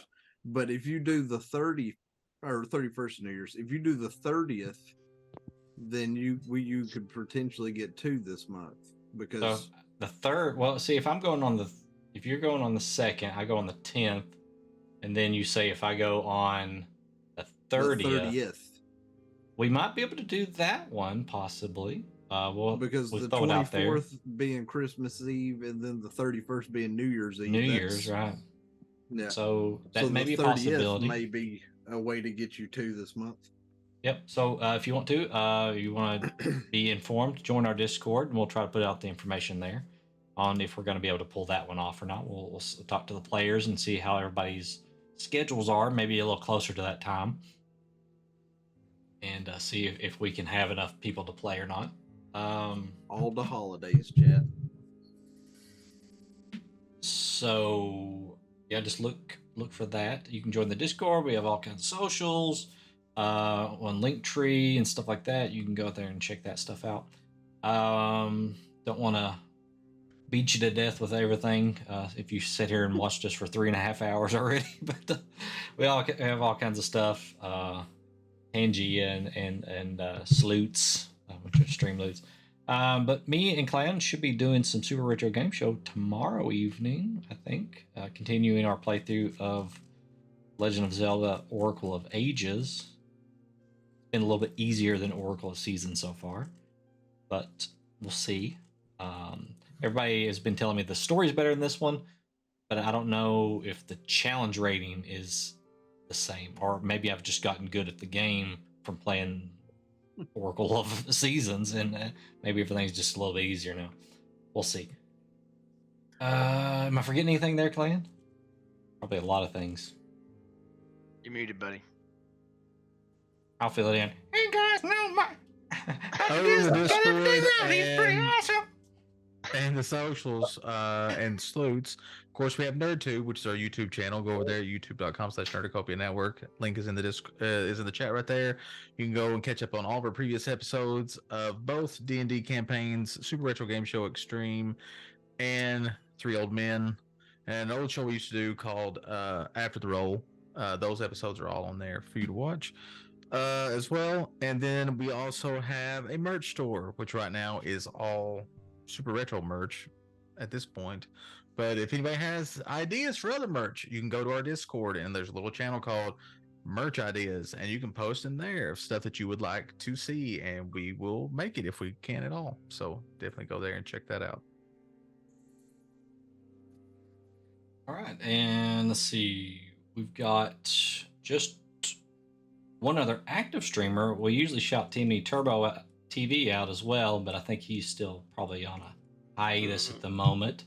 But you definitely go check him out when he gets back into the swing of things. And then we got Double Up Buck, who does some streaming with us on Thursday nights, and he also does some his own streaming throughout the week during the day. So that is true. I do on Monday, Tuesday, Wednesday, and Fridays. Yep. Usually at starting at 11 a.m. Central Time and going to whenever I feel like getting the hell off of the fucking computer.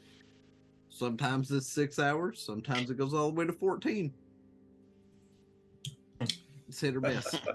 But then I also do D&D first and third Saturdays of the month. So this coming Saturday will be my eTAR campaign, where most of the people here will also be there. Come see Tim in an underground fight club. Which is funny because they are also trying to figure out what the hell's happening in the gnome town.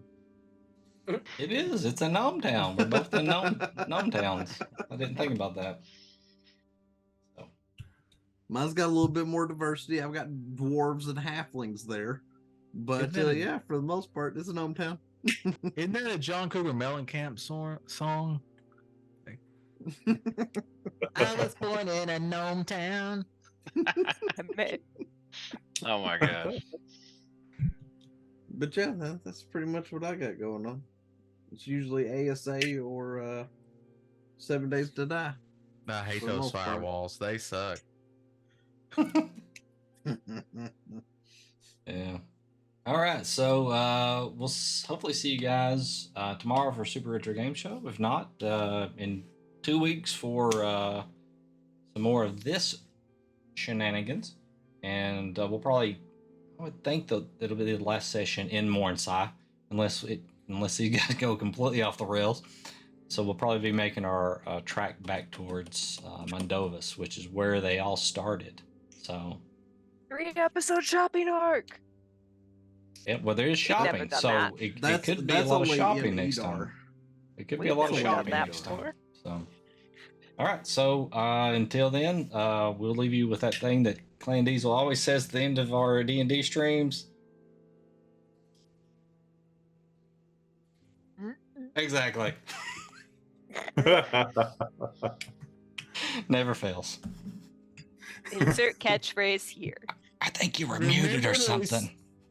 Remember to recycle the tapes. All right. See you guys next time. Recon, please rewind. See you next time.